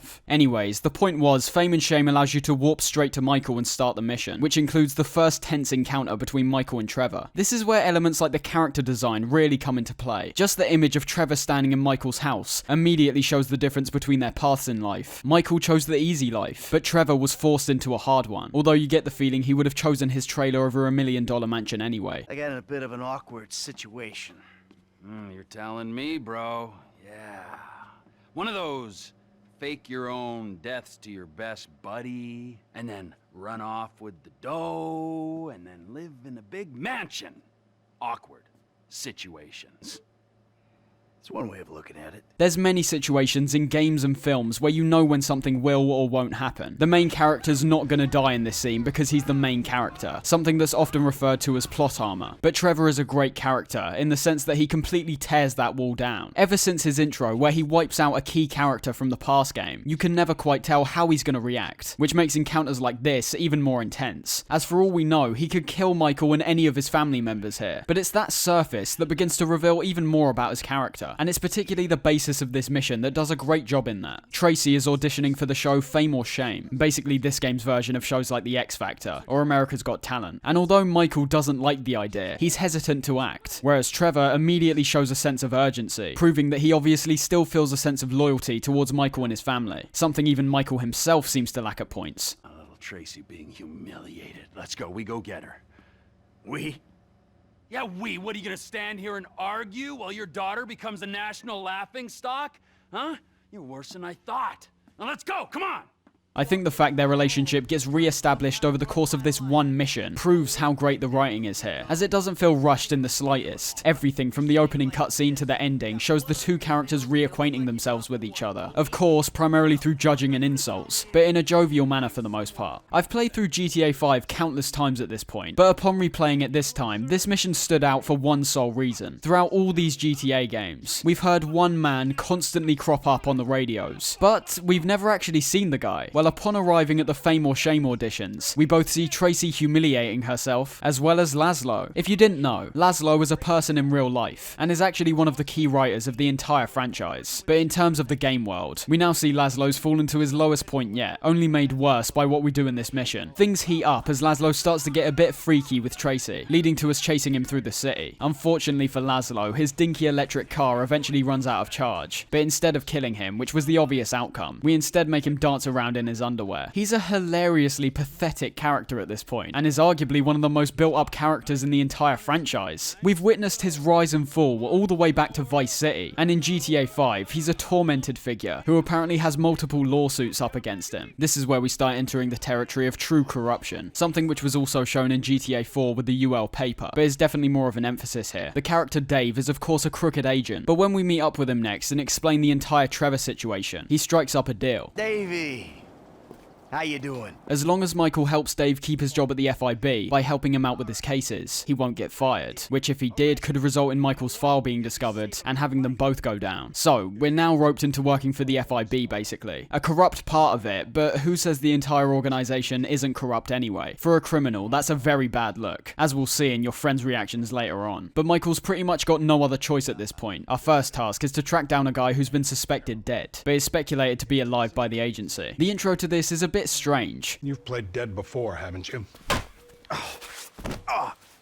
I never understood why Dave knocks Michael out like this when there's barely a plan set in place. It seems like a moment that looked good more than it makes sense. And bearing in mind we're being taken to a morgue to see if we can identify the guy that's supposedly dead. Once again, the way it opens with these doctors looking over us is good, but doesn't make any sense considering we'd be clearly breathing. Aside from that, I like the change of pace here, as we're temporarily stripped of all our weaponry and are forced to fight our way out. Due to this though, the game adamantly reminds you about Michael's special ability, which I've never really found that useful. If it was like Max Payne campaign where everything slowed down apart from yourself, somewhat like Franklin's ability, it would have been good. But the fact that even you're slowed down simply makes it effective in getting better aim. It doesn't prevent any oncoming bullets as they're moving at the same speed as you. And with that, we're firmly set on the path of working for Dave and the FIB. Michael shows concerns in relation to the fact that we've just been face to face with tons of men working around those organizations. But Dave says nobody would even suspect an inside job, which would sound like a contrivance if it wasn't for the fact that the ineptness of this so-called law enforcement wasn't already a primary theme of the entire series. Even though Franklin's surprised and Trevor's pissed when Michael ends up telling them what's going on, they still stick by him, solidifying them as a trio. Did somebody say yoga, in my opinion, proves what I said about this game being primarily revolved around Michael, as this is all focused around his own personal mindset and his family life. That's not to say each of the individual characters don't get explored to a satisfying degree, but I think there's far more of an emphasis on Michael's personal life away from crime, which makes him more of a complex and well-rounded character, whereas someone like Trevor can only really be seen as a maniac the entire time, as any ups and downs he has in between simply feeds into that idea. The events which take place here show the breaking point for Michael's family, starting off well by getting involved in Amanda's yoga, but quickly devolving when he rightfully gets annoyed at some of Fabian's techniques. Back into my pelvis. Back. Back. Yes, there you go. Oh! What? Hey, enough of that shit! Yoga is the answer, Mikhail. But what is the question?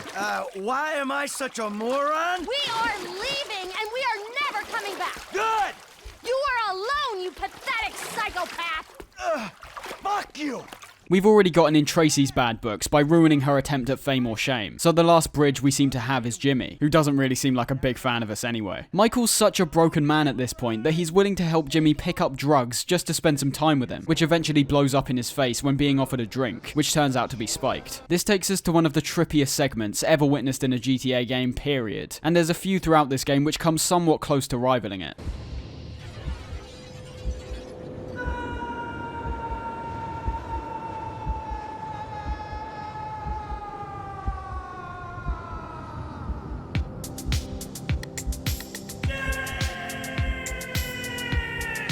I do like this moment. It's got a great atmosphere as you glide along with the chilled out music playing in the background, as well as the constant quotes we hear from Michael's family about how much of a screw up he is. And although it's good, arguably being one of my favourite moments in the entire series, I personally think it's dangerous territory for the franchise going forward. There's always been a strong sense of absurdity in these games, but what makes it good, once again in my opinion, is how it's played straight. Everything from the weapons to the environments to the characters are reasonably realistic. The weirdos that we constantly meet are typically reflections of genuine weirdos we can imagine in the real world. What I'm basically trying to say is there's a fine line between GTA and Saints Row. The Saints Row games can be funny at points, but I think they end up going so over the top that the comedy almost becomes too try-hardy. They're so blatant in how the humor's written. They're always trying to be explicit or meta, not to mention how the gameplay in that game is purposely ridiculous at points. The GTA games have stayed firmly away from that for the most part, but we'll notice that certain elements in the main game, and definitely the online portion, basically becomes just that, a Saints Row game. The most fantastical thing we've likely had in all these games are things like the electro gun from GTA 2, and of course the jetpack from San Andreas. But these were put in for a specific purpose, with GTA 2 being set in the future, and San Andreas preemptively explaining the jetpacks to be out of the ordinary. The flying cars and motorcycles we see in GTA Online aren't explained. They're just there because they thought it'd be fun. We'll talk about that more in the online section though. Upon getting out of Michael's weird drug frenzy, it's revealed that Amanda, his kids, and his car have all been taken away from him. The thing about Michael is that despite appearing upset, I assume it's only because what his perception of an ideal life was has now been disrupted. Some money, a wife and kids is the most bog-standard, normal life you could hope for. But as someone who seems to have dived headfirst into that kind of lifestyle after what he'd call his glory days, it's arguably the lowest we've seen him up to this point. As for the sound in this game, I think in terms of the overall atmospheres, it sounds good. The cityscapes naturally filled with the sound of traffic and aircrafts. Well, I just got my 3rd-degree black belt, so I'm really excited to hurt somebody. I mean, he's really like big time, right? Major player, yeah. And the wilderness features the sounds of crickets, the trees and bushes blowing in the wind, as well as the sound of nearby wildlife.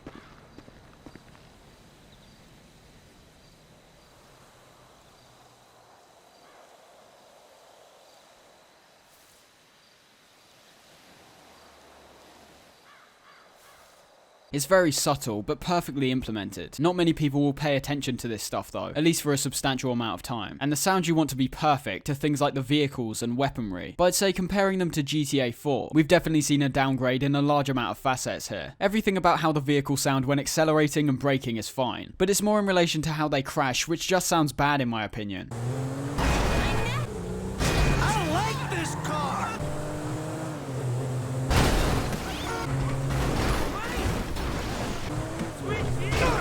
Compare it to GTA 4. I am not in the mood for this.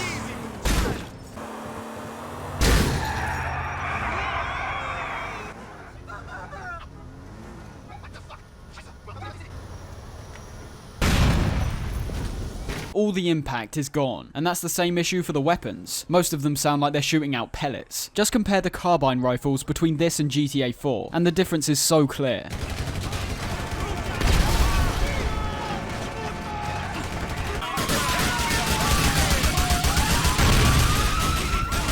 I'm not sure why they removed all the punchiness. I can only assume they had access to the pass sounds from 4, which they could have manipulated in some way. But I mean, the sound everywhere else seems fine, so making all these vehicles and weapons sound so lightweight might have just been a bad judgment call. They're not awful, obviously. They get the job done fine enough. As for the radios, it's hard to say we haven't got the best selection of music out of any game, well, maybe ever, as there was not only a large library of music when the game first released, but several updates over time has added even more radio stations, and heaps of new tracks to pre-existing ones. My favourite part is how stations like Fly Low FM are not only hosted by Flying Lotus himself, but also features original songs from people like him and Tyler the Creator. There's pretty much something for everyone here, although I'll say the overall sound is much more modern than past games. There's a lot of R&B, hip-hop and electronic stations. My only recommendations for genres we haven't quite seen before would be things like a prog station, I think that could be interesting, perhaps a full-blown jazz station, which was featured in GTA 4 but only had old school jazz. Including some new stuff could be quite exciting. And to be honest, the only innovation I can see from here, as they now have the capability to update the stations whenever they want, is to actually have a radio station which fully functions, putting out brand new tracks that are coming out today. I know that's insane and will likely never happen, but despite being impractical, it somewhat shows how they've perfected the radio stations. They've got enough to cater to everyone really. As for Trevor, after finding out about Floyd's job at the LS port, he gets himself and Wade in disguise to go scout the place for anything they could steal. The opening cutscene, and I suppose almost every cutscene that involves Trevor inside Floyd's apartment, is straight up iconic. Tons of quotable lines and memorable moments, from the death of Mr. Raspberry Jam.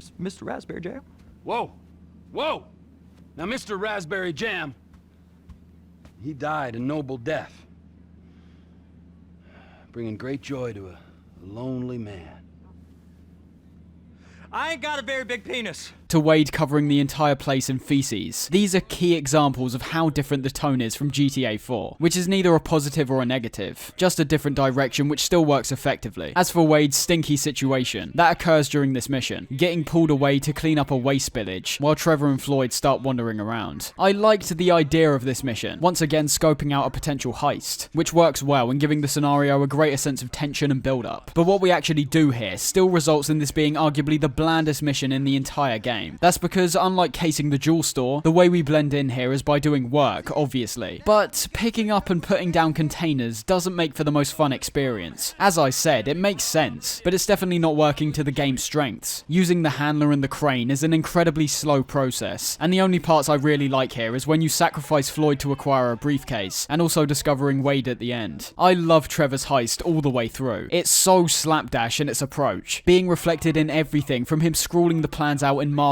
on the wall, to the fact that he doesn't even really know what he's stealing. Three's Company introduces us to Agent Steve Haynes, who's one of the main antagonists of the game, and even though he's definitely painted out as a far more annoying and angry figure, I also like how he doesn't necessarily stand out all that much from everyone else you've already been interacting with. I gotta remember to write that down, and to shoot you in your head, you annoying dick.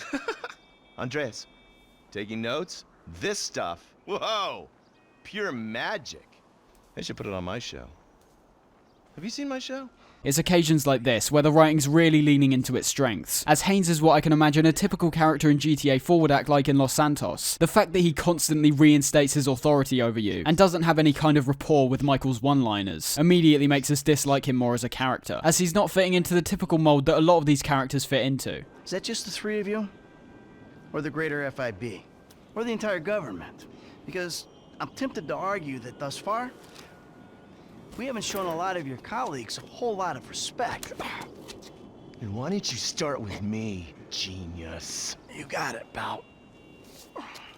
This is the point where Trevor and Franklin get pulled into this operation, both of which are still relatively unsure about how things are going to transpire while doing work for the FIB. And it's important to note that if the characters' chemistry was off, even in the slightest, I don't think this would work at all. That's where huge props has to go to the performances, and the writing of course. All of the characters' relationships feel fleshed out and realistic. You can immediately tell Trevor and Michael are old friends, just from the way they interact with each other. And although Trevor doesn't know Franklin that well at this point, his natural intuition, which stays present throughout the game, makes us aware that within seconds he's figured out exactly the type of relationship him and Michael have. Michael even jokes about it, but it's still undeniable that what Trevor said is absolutely true. That's Trevor, my best friend. That's Franklin, the son I always wanted.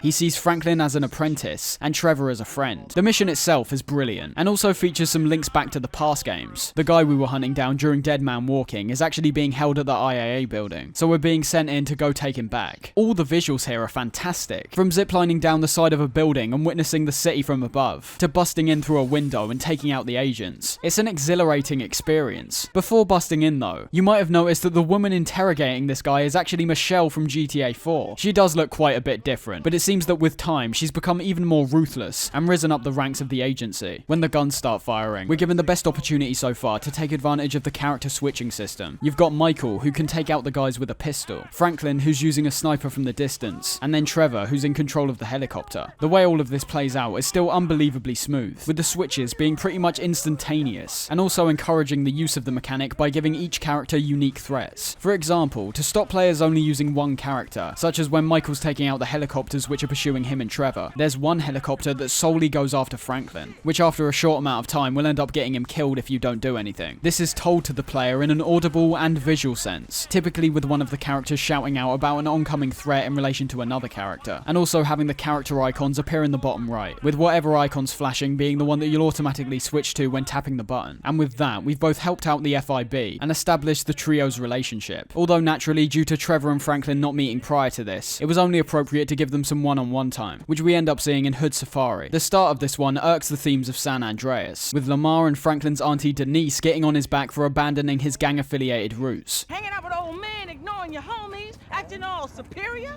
Your mama will turn over in her grave, boy. So you giving me a lecture about not being a good enough gangbanger? Gangs is positive. That's all we got, my nigga. It's not as complex as how it's portrayed in that game, and hardly gets focused on again, but I can still appreciate how they're recognizing how Franklin's recent life choices are impacting those around him. This is when Trevor comes along, with this one interaction with Denise being one of the many times where his personality is summed up by a single action. Shut the fuck up. Yeah, shut the fuck up! Here, darling, why don't you go get yourself something nice, okay? Thank you. Is it $7? I said something nice, not expensive. You want to be a greedy fucking cow, huh? No. Now get the fuck out of here, all right? You men are all the same.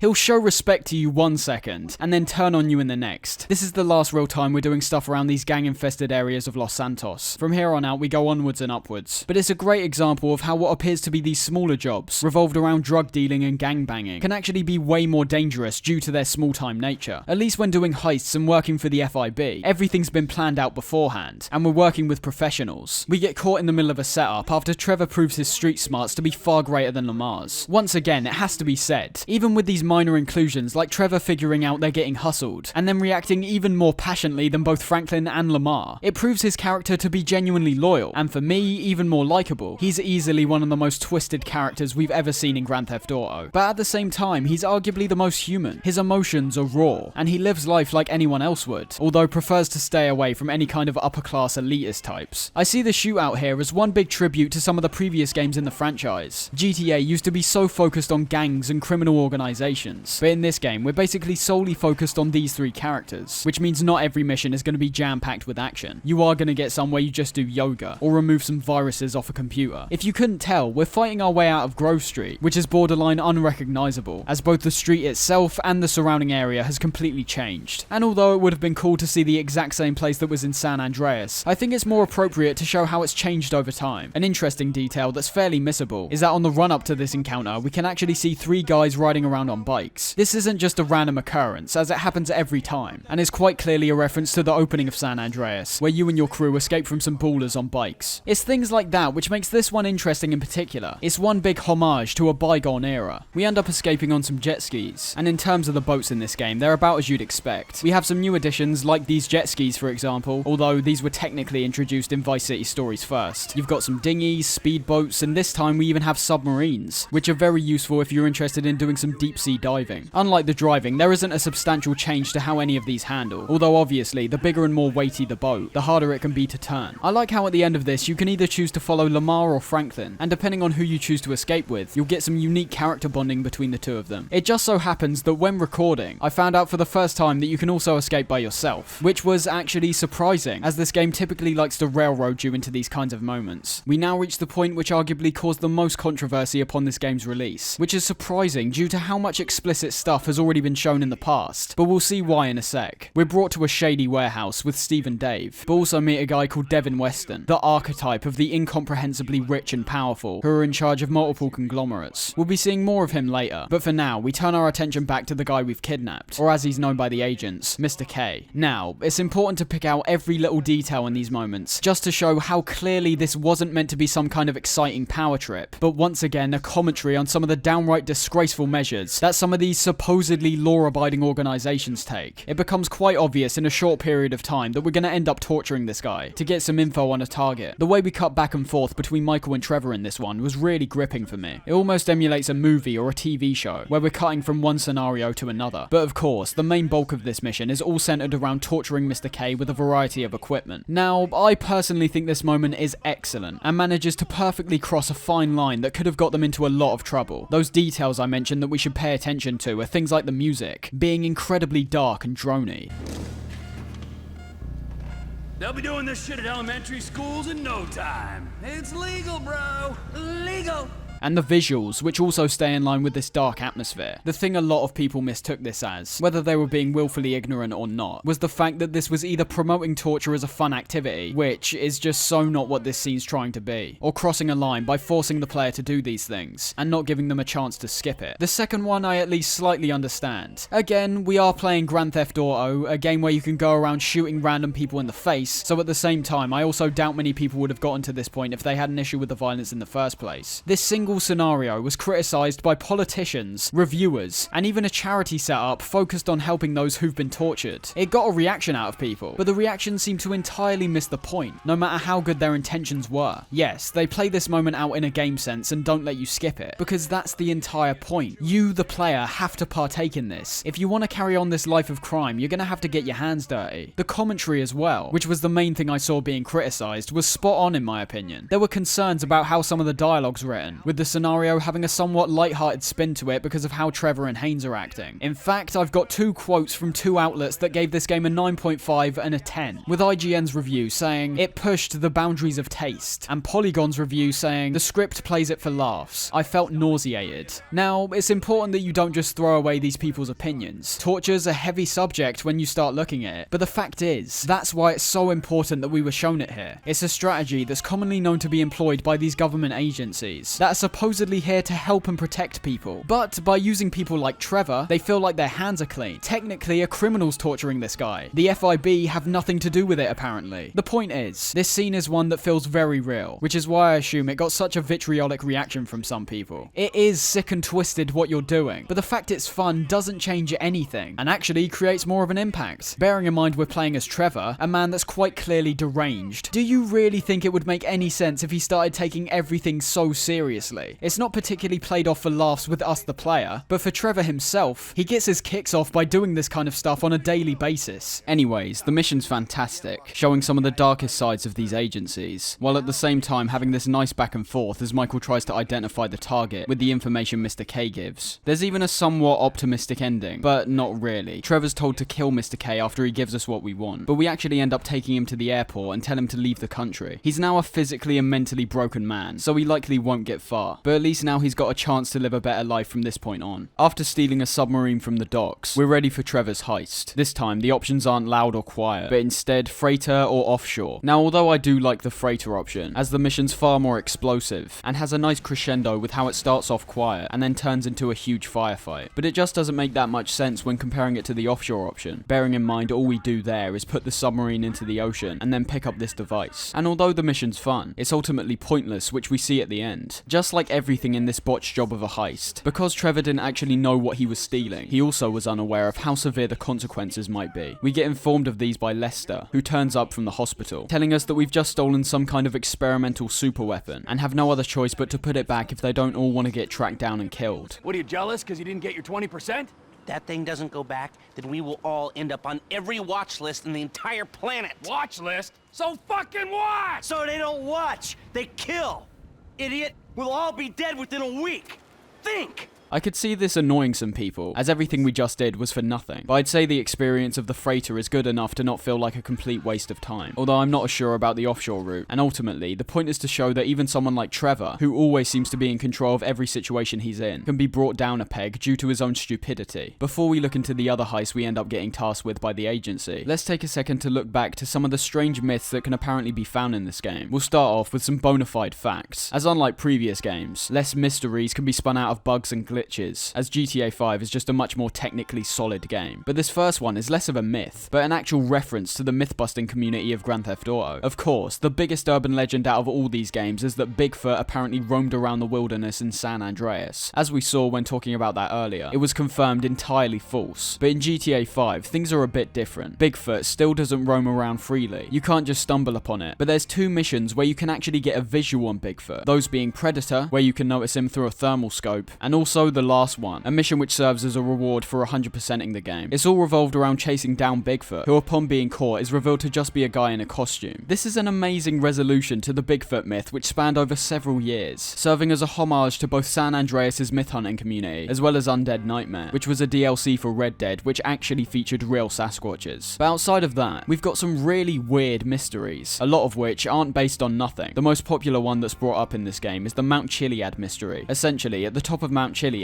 which is the biggest mountain across the game's world, you can stumble across this mural drawn out on a wall, featuring 3 symbols that look like some kind of UFO, a cracked egg, and a person. This alone still has people theorizing today, and although I definitely think that was the intention, I don't know if there's much to actually be discovered. The UFOs are definitely real, and are one of the freakiest things you can stumble across in this game. There's multiple to find, like the one which spawns on top of Chiliad late at night during a thunderstorm, and also the one which can be found in the ocean. But the egg and person is where some of the more far-fetched claims start being presented. Well, at least for the single player. The egg is supposedly alien and relates to the Epsilon cult, and the person was assumed to be someone using a jetpack. As I said, it's far-fetched, and I still remember watching tons of videos with people making some of the most outlandish claims I've ever heard. But the fact is, although there's no kind of jetpack to be seen here, they do eventually get introduced in the online section, although if you're a casual player, good luck ever getting a chance to purchase one. Chiliad's arguably the game's biggest mystery, but we've also got tons of downright bizarre, and sometimes genuinely scary occurrences, all of which are also true, the most notorious of which is easily Jolene Cranley Evans' ghost, found on Mount Gordo, and only appearing from a distance from 11 to midnight. There's also things like the abandoned mineshaft, which initially appears like any other inaccessible area, until you realise you can actually blow it open, leading to some pitch black winding railways, which also holds a corpse that appears to be dressed up in clothing from the early 20th century, and not to mention the Infinity Killer, someone who's never actually seen, but left tons of messages scattered around the world with the number 8 drawn out out beside them, obviously with an 8 put on its side being the infinity symbol. I'm not totally familiar with all these myths, but I think it's also confirmed the Infinity Killer's actually dead, due to a newspaper clipping that can be found. As you can tell, there's a whole lot more weird stuff that you can find in this game that's actually true, although that didn't stop the myth hunting community from making some ridiculous claims on top of these, like Goatman and the Jackal. I mean, this image alone should tell you how far-fetched these claims are, but I don't think it really matters, as it's nice to see that even though we're at the point where pretty much all of this stuff can be proven false simply by looking into the game files, I like that people's imaginations are still coming up with this stuff. And if you ever see anyone claiming there's a swamp monster hanging around Fort Zancudo, I think you should let them have their fun, as those are the kind of memories that are going to stick with them for a lifetime. Back to reality though, we reach a scenario in the game that is a one-for-one reference to the film Heat. Blitz Play is technically a heist, and actually features one of the more extensive heist setups in the game, requiring you to collect a variety of boiler suits and masks, although the difference here is that due to this being the agency's operation, we've got no alternate choices in relation to what approach we want to take. The setup as usual is somewhat unnecessary and long, although I also feel removing it would take away from both the immersion and build-up substantially, so it's best they're here in the end. As for the mission itself, it's set up with the fact that the FIB has basically got us by the balls no matter what. As Trevor mentions, they were promised that by helping them out, their past criminal activity would be swept under the floorboards. Because I was told that if we helped out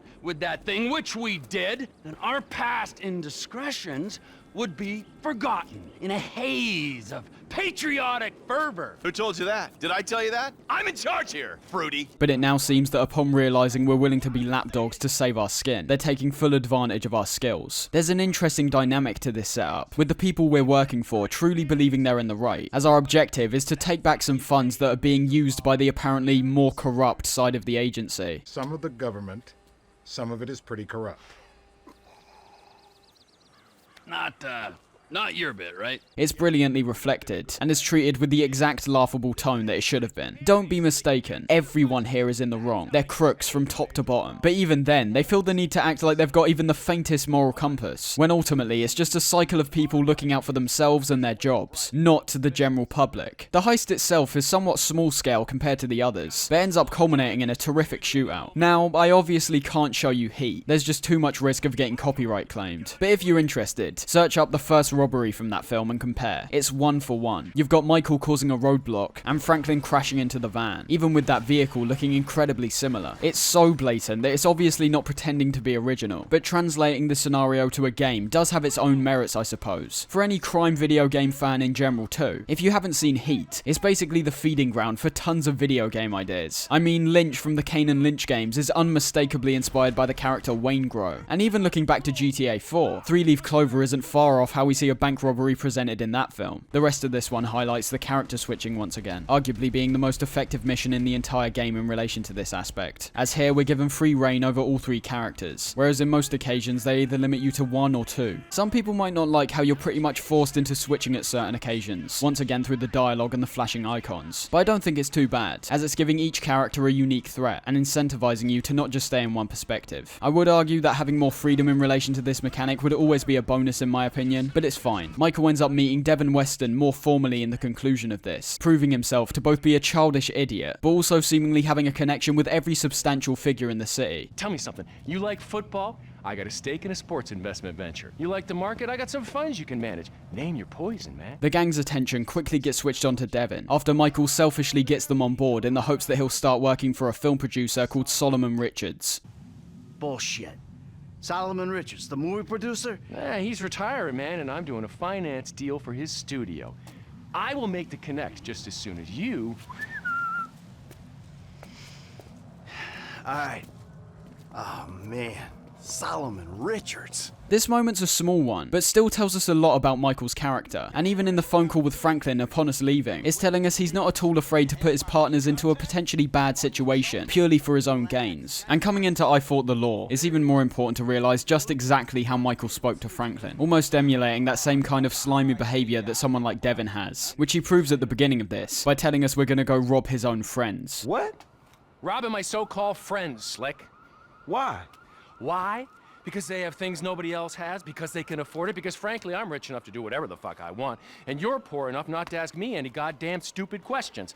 Now, I mean that as a friend, Namaste. He's a double-crossing, unloyal and untrustworthy figure, yet Michael claimed this is somehow a step up, a good opportunity. This mission's great for one sole reason, and that's the fact we're given a chance to drive speedy cars incredibly fast. It's nothing too deep, but I think serves well as another instance of bonding between these characters, especially at the end of this where we end up racing each other. And it also brings the actual work into question once again, with Franklin appropriately realizing that ultimately, he's doing the exact same thing he was doing at the start of the game. What'd I tell you, bro? These cars. This is an opportunity. Yeah, if you say so. You know what, right before I met you, I was boosting rides and racing. It feels like it come full circle to me. Come on. Nah, I'm serious. If you hadn't got me fired from my repo job, this is exactly the kind of shit I be doing. So thanks, dawg. After all the crap we've been through, man, you got me right back where I be at anyway. All this talk of being a good opportunity and having serious money involved has ironically led him right back to where he started. But it turns out there was actually supposed to be 5 cars, despite Devin knowing there was only 3 of us for the job, taking us to a few more missions all focused around getting the other cars back and then delivering them. Even in these moments, this game proves itself to be constantly evolving, wanting to try out brand new ideas despite having similar concepts. They proved this in the first mission, Eye in the Sky, where instead of simply giving us a waypoint and telling us to go pick up the vehicle, we instead have to play as Trevor inside a police helicopter, surveying some areas for the driver. I don't mind the change of pace here, although I can understand if people don't particularly like this one, as you're spending a lot of time just waiting for things to happen. It's alleviated somewhat by the mechanic of being able to listen to the nearby people's interactions, but again, that doesn't change the fact that you're locked into this speed of doing things. Something I've always not really understood, however, is the actual chase part of this mission, as when Franklin tracks the guy down, he makes a break for it, leading to a high-speed chase. It's not like we haven't been given ample opportunity to partake in high-speed chases. That's literally what we did in the last one, and even though there is a case to be said that it might feel a bit repetitive due to that fact, I think being stuck in the chopper once again feels a bit too boring, with us simply having to keep our crosshair on the target as Trevor shouts out directions to Franklin. The other vehicle delivery is quite short, but memorable, from the fact that we not only see Franklin dressed up in a damn fine suit, but also the fact the car we steal ends up being a full-blown Bondmobile, decked out with road spikes and a red ejection button, both of which we get the opportunity to use effectively. The woman that's with us in the car is reminiscent of the Gracie kidnapping in GTA 4, but the difference is that here, the frequent pushing and pulling that can make you swerve around the road is actually a threat, due to the security that's chasing after us. The ejection at the end also seems like a reference to when Nico punches Gracie in the face, although just like back then, we don't feel any sympathy due to how much of a dick she paints herself out to be. Damn, what's this button do?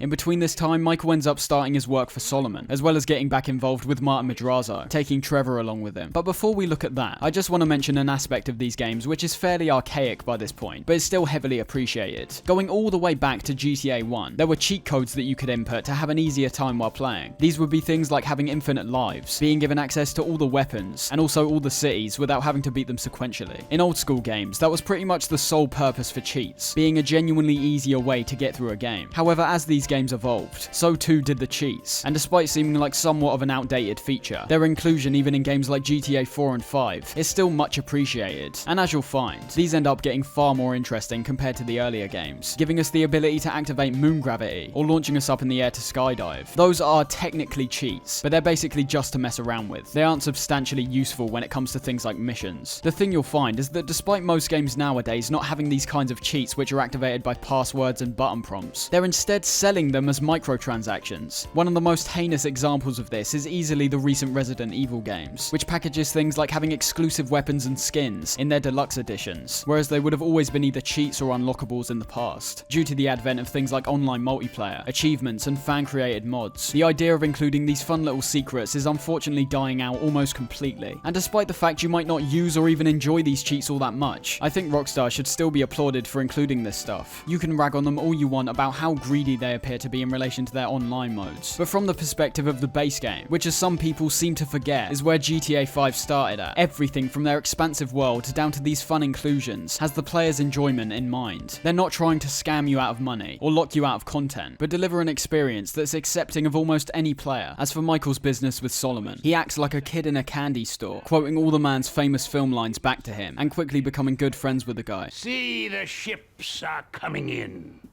but the walls will hold us. Nelson in Naples. Pluto? I said Mars, you cocksucker. Shoulder of Orion. 2.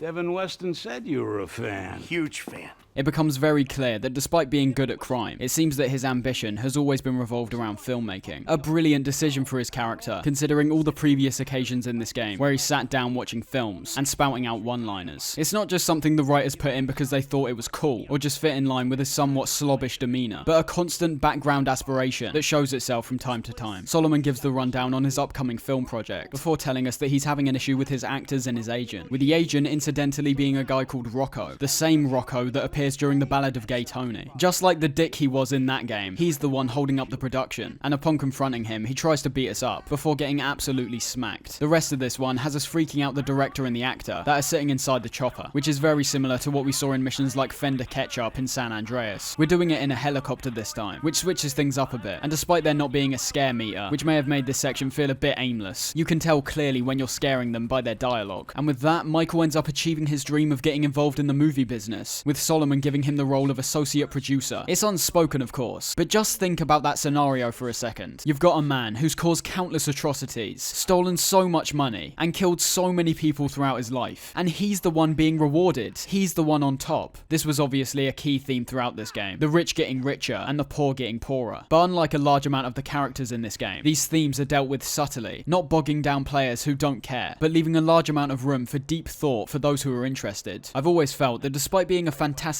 set piece, the mission we do for Martin Madrazo feels somewhat strange and isn't implemented all that well in my opinion. It's fine on a surface level, but it seems more contrived due to what happens at the end of this one. As for the mission itself, it's excellent, despite not featuring anything too deep in a gameplay sense. We're asked to take down a plane that's holding some important files that Madrazo needs, with Michael shooting the thing down and Trevor chasing after it. I do like the unique sniper we use at the beginning. Just with this unique scope, it makes us feel like we're using some kind of unbelievably powerful piece of equipment. But the best part, of course, is Trevor's chase after it, being both immensely cool and intense from start to finish, although the path forward's rather obvious when looking at where the plane's directing itself, due to the fact we're not actually given a waypoint. I think this is Rockstar absolutely flexing the design of their world. The opening part, for example, has us going headfirst down a dirt track, but we eventually end up going completely off-road. But even then, I'd say you never feel lost, which does admittedly have a large part to do with where the plane's actually heading, but also due to the several inclines, jumps and tunnels that we head through. Once things become even more open, there's also moments we can actually miss pretty easily, like the ramp which shoots us over an oncoming train, or Trevor's dialogue shouting out to Ron as we pass by his trailer. How's business, Ronald? It feels like a bombastic return to Blaine County, after Trevor's been stuck in the city for so long, which is appropriate considering the ending of this mission. Trevor tells us to meet him instead of going back to Madrazo, and reveals he's actually kidnapped the man's wife. We could somewhat see this coming due to his immediate liking of the woman, as well as the ill treatment she receives by Madrazo. But as I said at the start, this will never not feel contrived to me. The way I see it is they wanted a period where Michael and Trevor are stuck with each other back in the trailer, and as a result went for the most plausible option they could think of. It's not out of character in any way, but it's the sheer fact it results from doing a job for someone that's never even really liked us, which always made this feel a bit off to me personally. Don't get me wrong, it is a great scenario though. Having someone like Michael stuck in the middle of the desert with the weirdos that Trevor knows gives a real feeling of isolation while we lay low. Minor turbulence is one of the last main pieces of work in relation to Trevor's business, and it's also one of the most insane moments we see. First off, we're using a piece of shit crop duster to chase after a cargo plane, already being fairly intimidating. Add to that the fact we need to keep low for a considerable amount of time, and also the flurry of bullets and rockets that gets thrown towards us as we approach closer to the plane. We feel like an underdog, but that lasts for about 5 seconds as we crash right into the plane itself.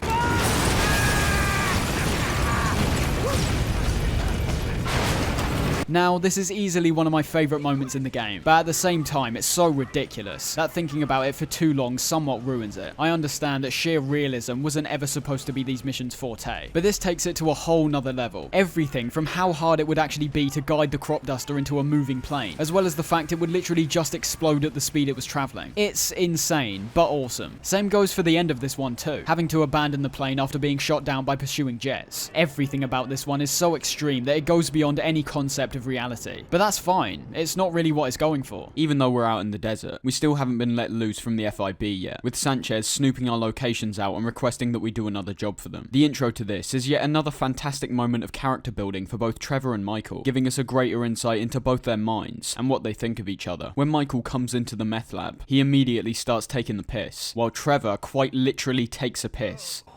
Nice place you got here. Oh yeah, it's easy to mock, isn't it, huh? Cheap and fucking easy. But this here is my place, and my work paid For my place. All right, relax. I was just being sarcastic. Yeah, well, don't be, all right? Because the world doesn't need any more sarcasm. It's the blight of the age. Yeah, I get the point. You don't get the point. You're like every other asshole. You made a bit of money, and you became a turd. Got news for you. I was always a turd. No! You weren't, man. You were something. But now, man, you're like this place. You're a shell. Go fuck yourself. Are you some kind of pure morally justifiable asshole? What, because you're totally psychotic, somehow it's okay? I'm honest, all right? You're the hypocrite. Oh yeah, you're a fucking hero, so far above it all. Oh yeah? Well, I'm not above ripping open your fucking chest to see what's replaced your heart. Rip it open! See what's there, baby, because I'm ready. Hello?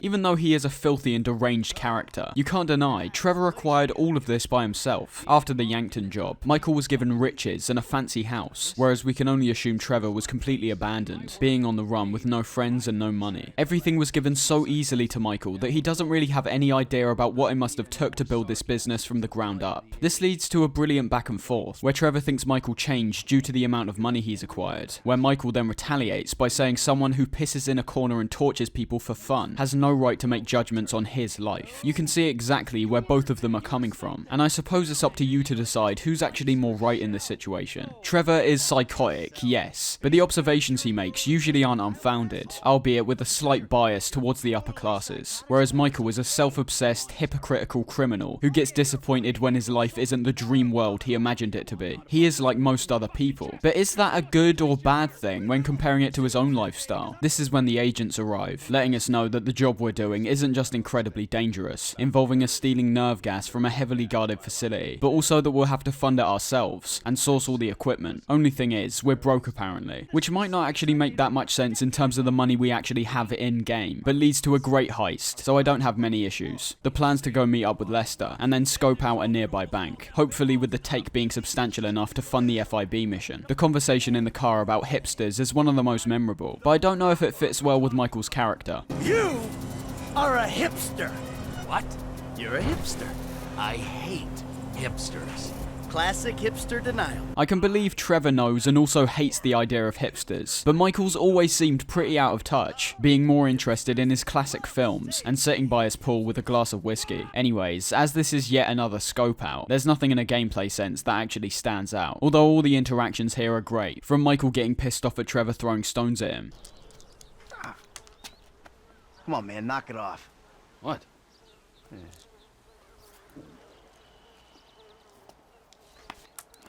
I'm gonna break your fucking fingers. You don't knock that shit off. Well, please, all right? You'd alleviate the boredom. To the race back to the meth lab we have at the end, with Trevor flipping us off if we come too close to him. Although riding the bike as Trevor is typically the option I imagine most people go for, staying in Michael's perspective does lead to some extra dialogue with Lester about the bank job and our work for the FIB, which is actually quite important when we eventually realise this is also another heist where there's no alternate choice. This only really gets explained here by Lester, saying that due to the alarm systems and police response times, it would be near impossible to pull off clean. That means the setup here is extremely simple, only needing another gunman for assistance, and then some military grade armor and weaponry. The wrap up to TP Conglomerate comes with Predator, which after getting a call from Franklin, letting Trevor know the O'Neills are coming after him again, has us chasing after them, and then eventually tracking them down after they get run off the road. First off, I don't know how Franklin even knew about the O'Neills, and also how he had any idea they were going after Trevor specifically, but I'm willing to make a convenience, as it once again brings all three of us together. The opening cutscene just kept getting out and out laughs from me here, with Trevor taking the piss out of Michael trying to get his family life back together. Tell your mom too, will ya?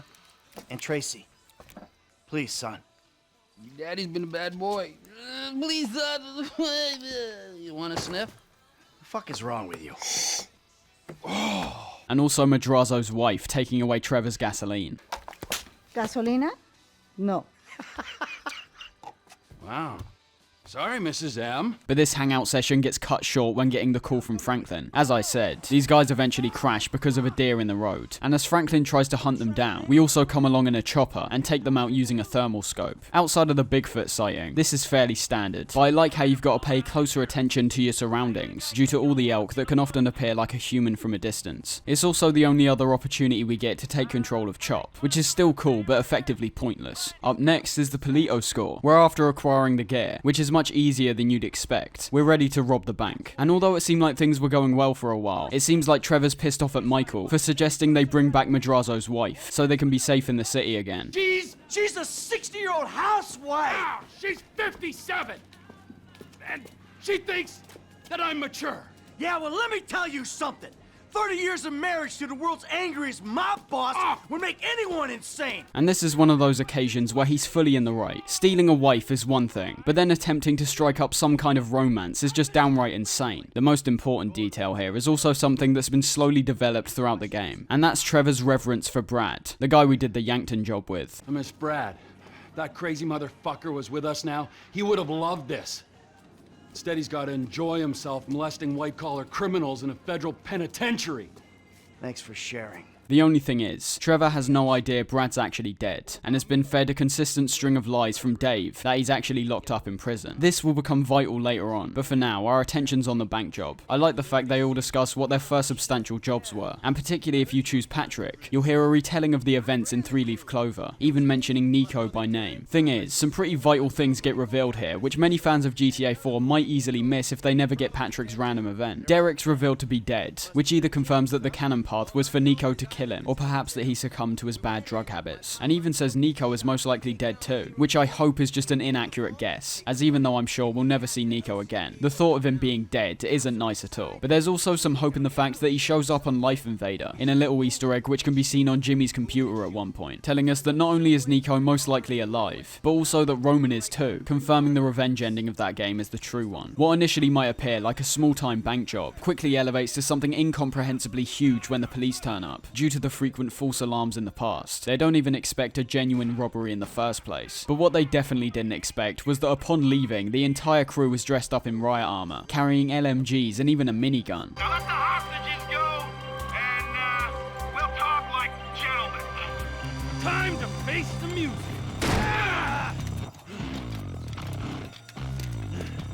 Sweet mother shit.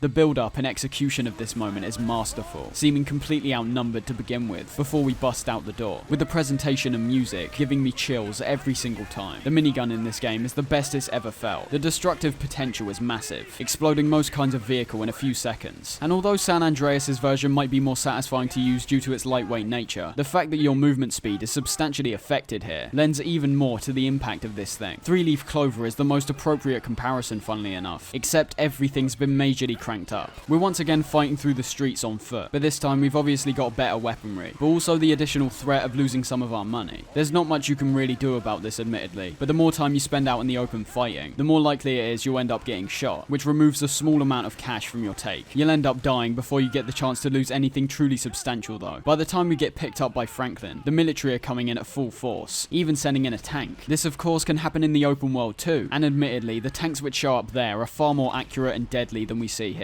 Although paired up with all the incoming enemies, explosions, as well as the music, the scenario's still pretty intense. We end up escaping via a nearby train, and the relief is one of those rare moments in a game where I actually had to take a deep breath afterwards because of the sheer intensity. The game's now crossed into the territory of absolute absurdity in terms of the actions we're taking. What started off as quite an intense but fairly grounded reality has now become one where bioweapons, near-death experiences, and full-on heists are common. Derailed only proves this even more, and might be the most insane mission in terms of how everything plays out here. We're told by Ron that the monthly train is coming round again, and when Trevor and Mrs. Madrazo turn up, Michael delivers one of my favourite lines in the game. Talking of beautiful things. Yes, I hear Stockholm Syndrome is very nice this time of year. Hey, watch your mouth, boy, alright? This score could potentially mean getting back into the city, as we'll be able to pay off our wife-stealing debt to Madrazo due to some gold which is apparently being transported. The way we actually get onto this train though is not only pretty nonsensical, although I guess that's a given at this point, but also one of the only moments in the game which truly annoyed me. The only way forwards to jump on top of the train itself, which might sound fun, but was not satisfying to pull off at all. I would have genuinely appreciated at least some kind of assistance, so that it's at least slightly easier to land on, as most of the time you'll end up either shooting straight past it, or cutting it too close. I could just be bad, I'm not denying that possibility, but the fact is, there's not many instances in this game where I failed a mission because of my own incompetence. Some of the jumps here are also far too obscure. You can barely tell where the train is with some some of these, let alone trying to land on the thing. Anyways, after that, you've still got to be careful, as falling off is still a genuine possibility, and having done that before, it is not a fun experience. Fact is, even though I'm not the biggest fan of how this mission starts, the escalation here still makes it incredibly memorable, as once Trevor gets in control of the train, we witness him crash it headfirst into another oncoming train, and somehow survive.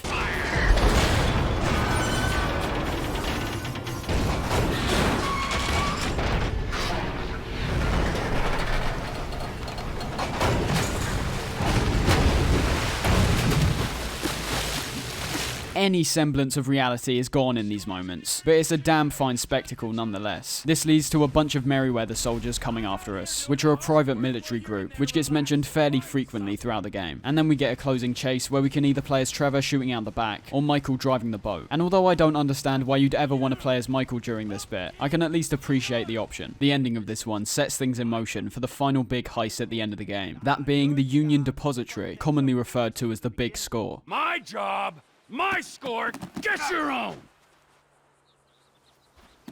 Wait, you give me that case, I'll give you something bigger. What? Union Depository. Fuck off. Can't be done.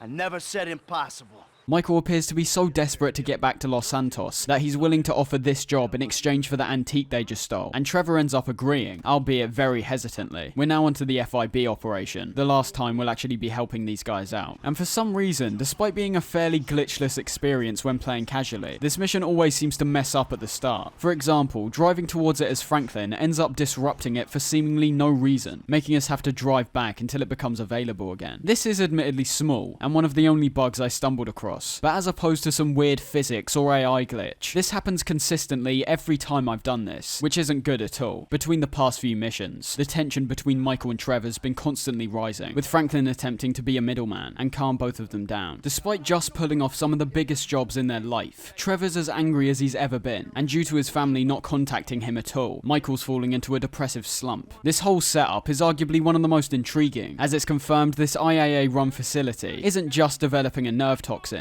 but actually planning to release it into the country to gain more funding. This is the real deal. My sources are convinced there's a plot in international affairs, you know, the agency, and they're using this facility to make a serious nerve toxin. Bullshit. Yeah. Which they plan in their mind-blowing insanity to let a major terrorist release on a metropolitan area so they can continue to get funding. Nothing increases funding for fighting terrorism more than successful acts of terrorism. Again, no politics from me, but this is something that has also been heavily speculated to have happened a number of times in a real-world context, similar to films like Chris Morris's The Day Shall Come, which also focuses on the idea of a government agency acting incredibly shady to say the least. Although I do like this mission for the most part, we're once again getting another blatant contrivance here, as when Dave and Haynes arrive, they apparently expected a 6-man team, which we were never informed about. Where's the other 3? What other 3? We told you to bring along 6. This is a 6-man job. No, you didn't. Dave did? No, Dave didn't. You said you'd do it. That is a frickin' lie! It would have made sense if up to this point they were fairly incompetent, but overall, despite being corrupt, they've always been pretty effective in giving us information and being prompt in their communication, so as a result, they step in to help Michael infiltrate the place. Out of all the possible options, like just calling up one of our loyal crew that we've already worked with, this is apparently the best outcome, working with one guy who's behind the scenes most of the time, and another which is way past his days of action-packed scuba adventures. Not to mention what could happen as a result of them getting caught increases tenfold, but whatever I suppose. Getting into the place has always been a slight annoyance for me. Typically I like these kind of unique moments, but this always just felt pointlessly slow. Making our way through this place was very atmospheric, starting with this long swim through a cooling tunnel, and then when reaching the compound, having lots of shadows and lights illuminating from the ground, steam leaking out of vents, and even some monkeys in cages, which are presumably being experimented on. We're also given a stun gun, as apparently going non-lethal and covert is the way to go here, although if you end up killing anyone, you won't get punished in any form, so really doesn't matter. I like the stun gun, but it's never anything you can actually use outside of just messing around. This non-lethal approach doesn't last for the entire mission though, as shortly after acquiring the nerve agent, we end up getting discovered. I'm not sure how safe it is getting into dangerous firefights while carrying a bioweapon in your pocket, but we end up escaping alive anyways. This is where the contrivance comes in, missing our escape window due to the agency already being inside the building, resulting in Haynes staying behind and faking an injury. Funny enough, the agent that turns up and detains Haynes is actually the same guy from the UL paper from the previous game, once again turning both this and GTA 4 into a self-contained universe, which I expect might become another trilogy with GTA 6. The end of this operation shows Michael getting news that he's allowed back into the city, as well as Trevor's heartbreak that he needs to give back Mrs. Madrazo, who actually ended up taking a liking to him. When seeing Madrazo again, he's also had his ear cut off by Trevor, which presumably happened at the same time he kidnapped his wife. The fact this isn't mentioned at all until we see it ourselves is so funny to me. It's literally a non-event in the life of Trevor. Things just seem to keep going up for the trio. They're somewhat officially done with their FIB work. They've got tons of cash, and the only thing left for them to do is fulfill the promise that Michael made about doing the Union Depository. But as we'll see, things don't really end up going to plan at all. But at least for a while, things are relatively good. Firstly, with Trevor finally moving out of Floyd's apartment after he ends up meeting his girlfriend Deborah. This encounter is easily one of the weirdest in the whole game, even for Trevor. And look, Deborah, I love you and I love you too, Floyd. Why can't we all just be together? Huh? You can have Mondays through Thursdays. You can have the weekends, all right? I know that's not normal, but in this crazy, crazy world, is normal so good? Huh? Look, Deborah, Floyd, will you marry me? Get out of my condo! As it's revealed that these people who appear heavily sheltered and conservative in every way turn into complete animals when pushed over the edge, which results in Trevor dealing with the situation and being covered in syrup as he tells Wade, You people are not very fucking nice! His final safe house ends up being the strip club, because of course it is, which is where we'll end up planning the big score. And despite having quite a typical mission where we once again scope out the job, this time having a nice road trip vibe in relation to Trevor and Lester's journey out to the desert, things fall apart quickly after this, and it's all down to another one-to-one between Michael and Trevor, which at this point always seems to end up in something bad happening. Michael once again shows ambition towards other aspects like movies, which immediately makes Trevor question what he's gonna do if Michael's not working with him. I want to make movies. Great. It's great. And, so where exactly does this leave me in the second act of your life? A huge hypocrisy on his part, doing exactly the same thing that he called Michael out for, and solely thinking about himself. That is so fucking typical of you. So typical. You don't even ask about the trouble. You instantly think about yourself. Things turn extra sour when the topic of Brad gets brought up again, as well as the fact that after the final job, Michael's calling it quits. The second Trevor brings up the question of who was buried in Michael's grave, all the way up in North Yankton, it becomes pretty obvious what's about to happen, and also quite clear who's going to be buried there. I'd typically point this stuff out as forced, and I think there is a degree of that here, as the conversation leading up to this moment wasn't even particularly about this subject. But I think with how it's been built up over a long period of time, having this moment of realization is actually quite fitting, considering he starts talking about North Yankton and Michael's grave. This leads to a pretty special moment in the game, where we end up going back to Yankton for a one-time occasion. The thing that's cool about this place is that despite only visiting 2 times for minute periods, it definitely stands out as a genuine fleshed out location. It doesn't feel tacked on in the slightest, and I only wish we could have perhaps explored this place for a little while longer, as the snowy environment is something we never see outside of this sole location. I will say that as opposed to most missions where both characters' perspectives gives unique and interesting events, Michael's is definitely the more impactful one here, as when we're in control of Trevor, we just fly straight to Yankton and cut to him digging up the grave. Michael, on the other hand, has a fantastic moment where he hears his own voice from the past, being his plea to Amanda to move to Los Santos, interspersed with the sounds of the bank robbery. As we've established, Trust me, darling. Look at me, Amanda. It was the only thing I could do. Either everyone dies or one guy gets out. I'm that guy. Slow and steady, slow and steady.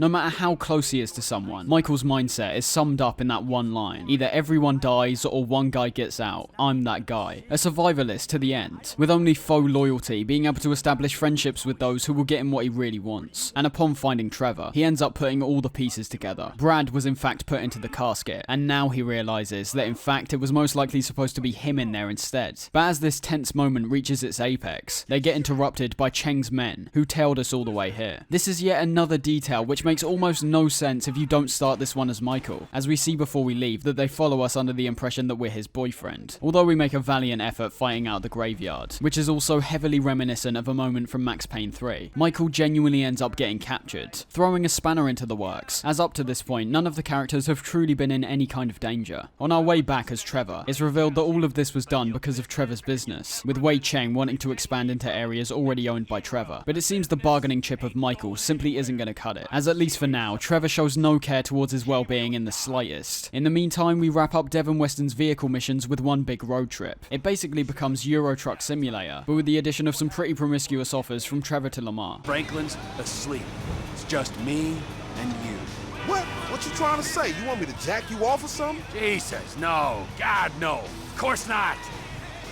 Unless... We get some nice dialogue between these two, as Franklin goes to sleep, with Trevor being determined and actually happy that Michael's most likely dead. But, of course, like everything we seem to do, we end up getting tailed by the police along the way. This gives us another opportunity to use the Bondmobile, this time not just having spikes, but also a couple of mounted machine guns on the front. It's unfortunate this wasn't translated to the actual vehicle in the open world, as we only get the opportunity to use these mounted weapons here, especially because we've already seen similar stuff like this in the past, going all the way back to GTA 2, and like getting tailed by the cops wasn't bad enough. It turns out that all of this was for nothing, not getting any money for all the work we just put in, because Devin's keeping hold of it in some kind of investment fund. He is going to hold your money, invest it in his alpha fund, and make the funds available to you at a time as the transfer will not induce any undue attention.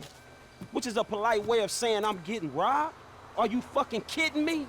That is a short-sighted and frankly immature way of seeing things, Mr. Clinton. On top of already being a certified wanker every time we've seen him, this easily makes him a great antagonist, something which only gets even better as we head towards the final stages. Fresh Meat brings some genuine tension back to the fold, and is all focused around tracking down and rescuing Michael. Although, I suppose if you don't care for any of these characters, which I can't deny is quite a large possibility, it might not have the same impact. First things first, so many people seem to think the initial trip Trevor makes in the opening cutscene was an improvisation, spawned out of the actor genuinely falling over. I can somewhat understand this, simply from the point of view that it doesn't really have anything to do with the actual mission. But do you honestly think in a game as big as this, they'd leave anything up to chance? It's actually improvised, so... But it wasn't really.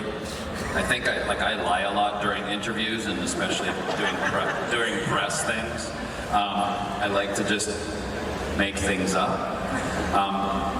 There might have been a little bit in it, but the reason why a lot of times you couldn't improvise or make things up in the motion capture world is because we have very expensive equipment on us. I do think knowing this has actually dampened the scene for me though, because although it's still quite funny, it's removed that charming quality to it. This is also the last time we see Trevor from a mission point of view for a while, with him completely abandoning Franklin due to his continued loyalty towards Michael. Just the simple additions of having to use the Trackify app, only giving you a vague impression of where Michael's located, the timer hovering above it, as well as letting us switch back to Michael himself to see how close he is to being sliced up, all increases the magnitude of the situation. I've always found this moment particularly interesting, as it shows a complete role reversal between Trevor and Franklin, and in a way shows how Franklin's now been fully converted into Michael's way of thinking. He's following along with this blind loyalty, knowing full well the kind of person he is. The kind of person who somehow managed to push away his psychotic best friend, who talks about how he mourned his death for years. If Franklin was in his position, would Michael stick his neck out because it's his friend? Or would he do it because he's a good crew member? Or would he even do it at all? The trio's friendship isn't irreparable, but it's definitely started showing all of the characters' flaws over time. Michael's easily the worst of the lot though. This is the point where I started feeling little to no sympathy with his character, which I assume has to be intentional. I still cared for all three protagonists, as I'd been looking through their eyes for such a long period. It's kind of hard not to attach to them when you're in control, but it's when we eventually escape and start talking about Devin Weston that it becomes very clear Michael's one step away from being exactly like the guy. We delivered the last of them cars, only he ain't paid us yet. Says he gonna invest the fucking money. Well, he's a clever guy.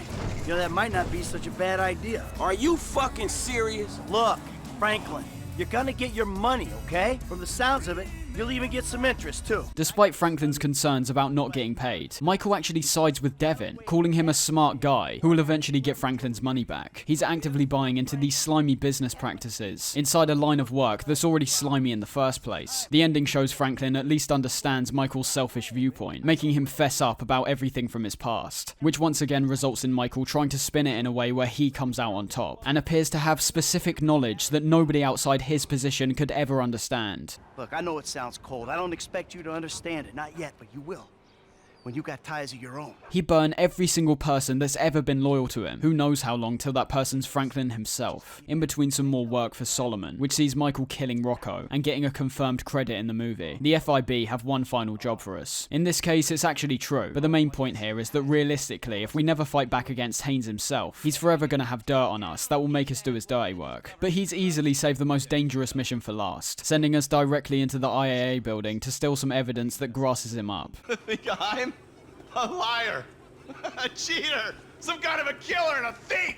So, there's some evidence, and I need you guys to find out what they know. This could have been our chance to take him down if it wasn't for the fact that we'd go down with him. And like every time, we've got some preparation to do. Unfortunately, there is one annoyance here. Most setups are standard, almost akin to a random event in most cases. And despite Franklin's infiltration of the nearby building site making zero sense, the first setup is a tailing mission, something this game was so close to completely avoiding, but stumbled towards the finish line. I don't despise these, I just think they're so boring and outdated. There's literally no fun to be had here. But it's of course all worth it for the heist itself, both of which being action-packed, but with me definitely preferring the fire crew option for the set piece alone. Both of the approaches are technically stealth-based here, although they both end up escalating to an explosive escape. The fire crew approach has us infiltrating the building in disguise as a cleanup man, and as I've said several times at this point, I do enjoy this hiding in plain sight approach. The only issue is that it's not all that fun outside of the concept itself, as for some reason, despite this job inevitably going loud anyway, Michael felt the need to genuinely clean up the place. Having the word floor highlighted in red like it's an enemy is one of the dumbest things I've ever seen in these games, and I still have no idea if they were joking or not. You're doing this to both blend in, as well as place bombs around the building, but there's hardly anyone around. I don't think anyone would make a big deal if they just saw you walk past. The plan from there goes about as you'd expect, with us detonating the C4 and heading into the building as firemen to collect the data. The alternate route is fairly similar in that regard, although you end up getting discovered earlier on, which leads to some more firefights. It also features a hacking minigame, which can sometimes be pretty tricky to solve, and in both cases you rappel down the building at the end, although when dressed up as the firemen you won't get a wanted level obviously. The fighting here really stood out to me compared to a lot of the other moments in the game, as it switches things up by heavily clouding your vision with the huge amounts of smoke. It would have been interesting to see more scenarios like this, where your surroundings become an actual threat, but maybe then this wouldn't have stuck out as much as it did. It's at this point where things really start wrapping up. Lester's factory's now been burned to the ground, due to how it's an unreliable location which could potentially get them tracked. And whilst we were setting up the bureau raid, Michael ends up getting his family back, as well as recovering the film project after it gets taken by Devin's assistant Molly. Despite being a bit sudden, reuniting the family is a satisfying mission due to how long we've been away from these characters, as well as how we get to humiliate the two people who messed up our family life arguably more than anyone else. That being Fabian, who we smash in the face with a laptop,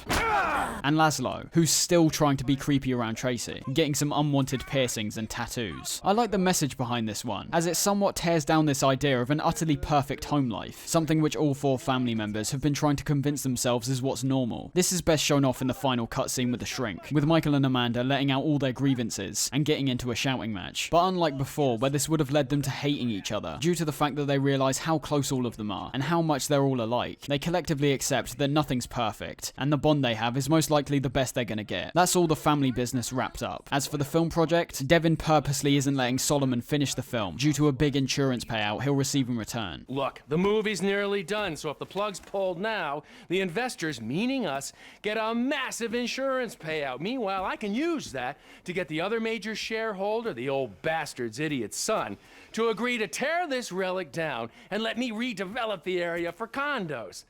In this economy, the city's gonna let me build tax-free. I might even get some rebates. It truly makes you realise how soulless he is. If you've gotten this far into the game, something within this piece of media must keep drawing you back. And I'm of the belief that video games are an undeniable art form. The things you can present over the course of a game, long or short, could have just as, and in fact even more impact than brilliant works of art or film. The point is, the idea that Devin doesn't care at all about the movie business or this film should naturally make most players despise him even more. A greedy, money-focused slimeball that doesn't see any genuine worth in the film business outside of the monetary aspect. The mission that follows is one big chase to get back the film, although it's made a grand spectacle, with tons of police cars eventually following in front, many of which get obliterated by the planes which are taking off and setting down. I also like how you can witness the events from the view of a Weasel News helicopter. It's quite difficult to actually drive in this view, as is the case for most cinematic camera angles, but it's a memorable detail nonetheless. And talking of moments which stick in your mind, Molly's death might actually be one of of the most brutal in the game, getting sucked into a plane's turbine engine and getting turned into red goo. And as for the FIB, those loose ends eventually get tied up in the mission The Wrap Up. The opening, I assume, is attempting to be a full-on comedy, quite literally recreating the Anchorman scene where all the different groups collectively ambush each other. And as you could assume, this of course leads to an all-out brawl between all these different law enforcement, with the goal simply being to escape with Dave. A little nitpick here is the fact you can actually kill the UL paper guy, which is cool because of how much of a dick he was in GTA 4, but he eventually shows up in the online portion during the Doomsday heist, so it doesn't make much sense. In the midst of this shootout, we see the grand return of Trevor, putting the past behind him and helping Michael escape. In terms of the surprise, it's great, and due to his deep attachment to Michael that we've seen throughout the game, something like this was also bound to happen. But even when it's explained towards the end that he came back for the big score, even I wasn't that convinced after thinking about it. I've been meaning to tell you,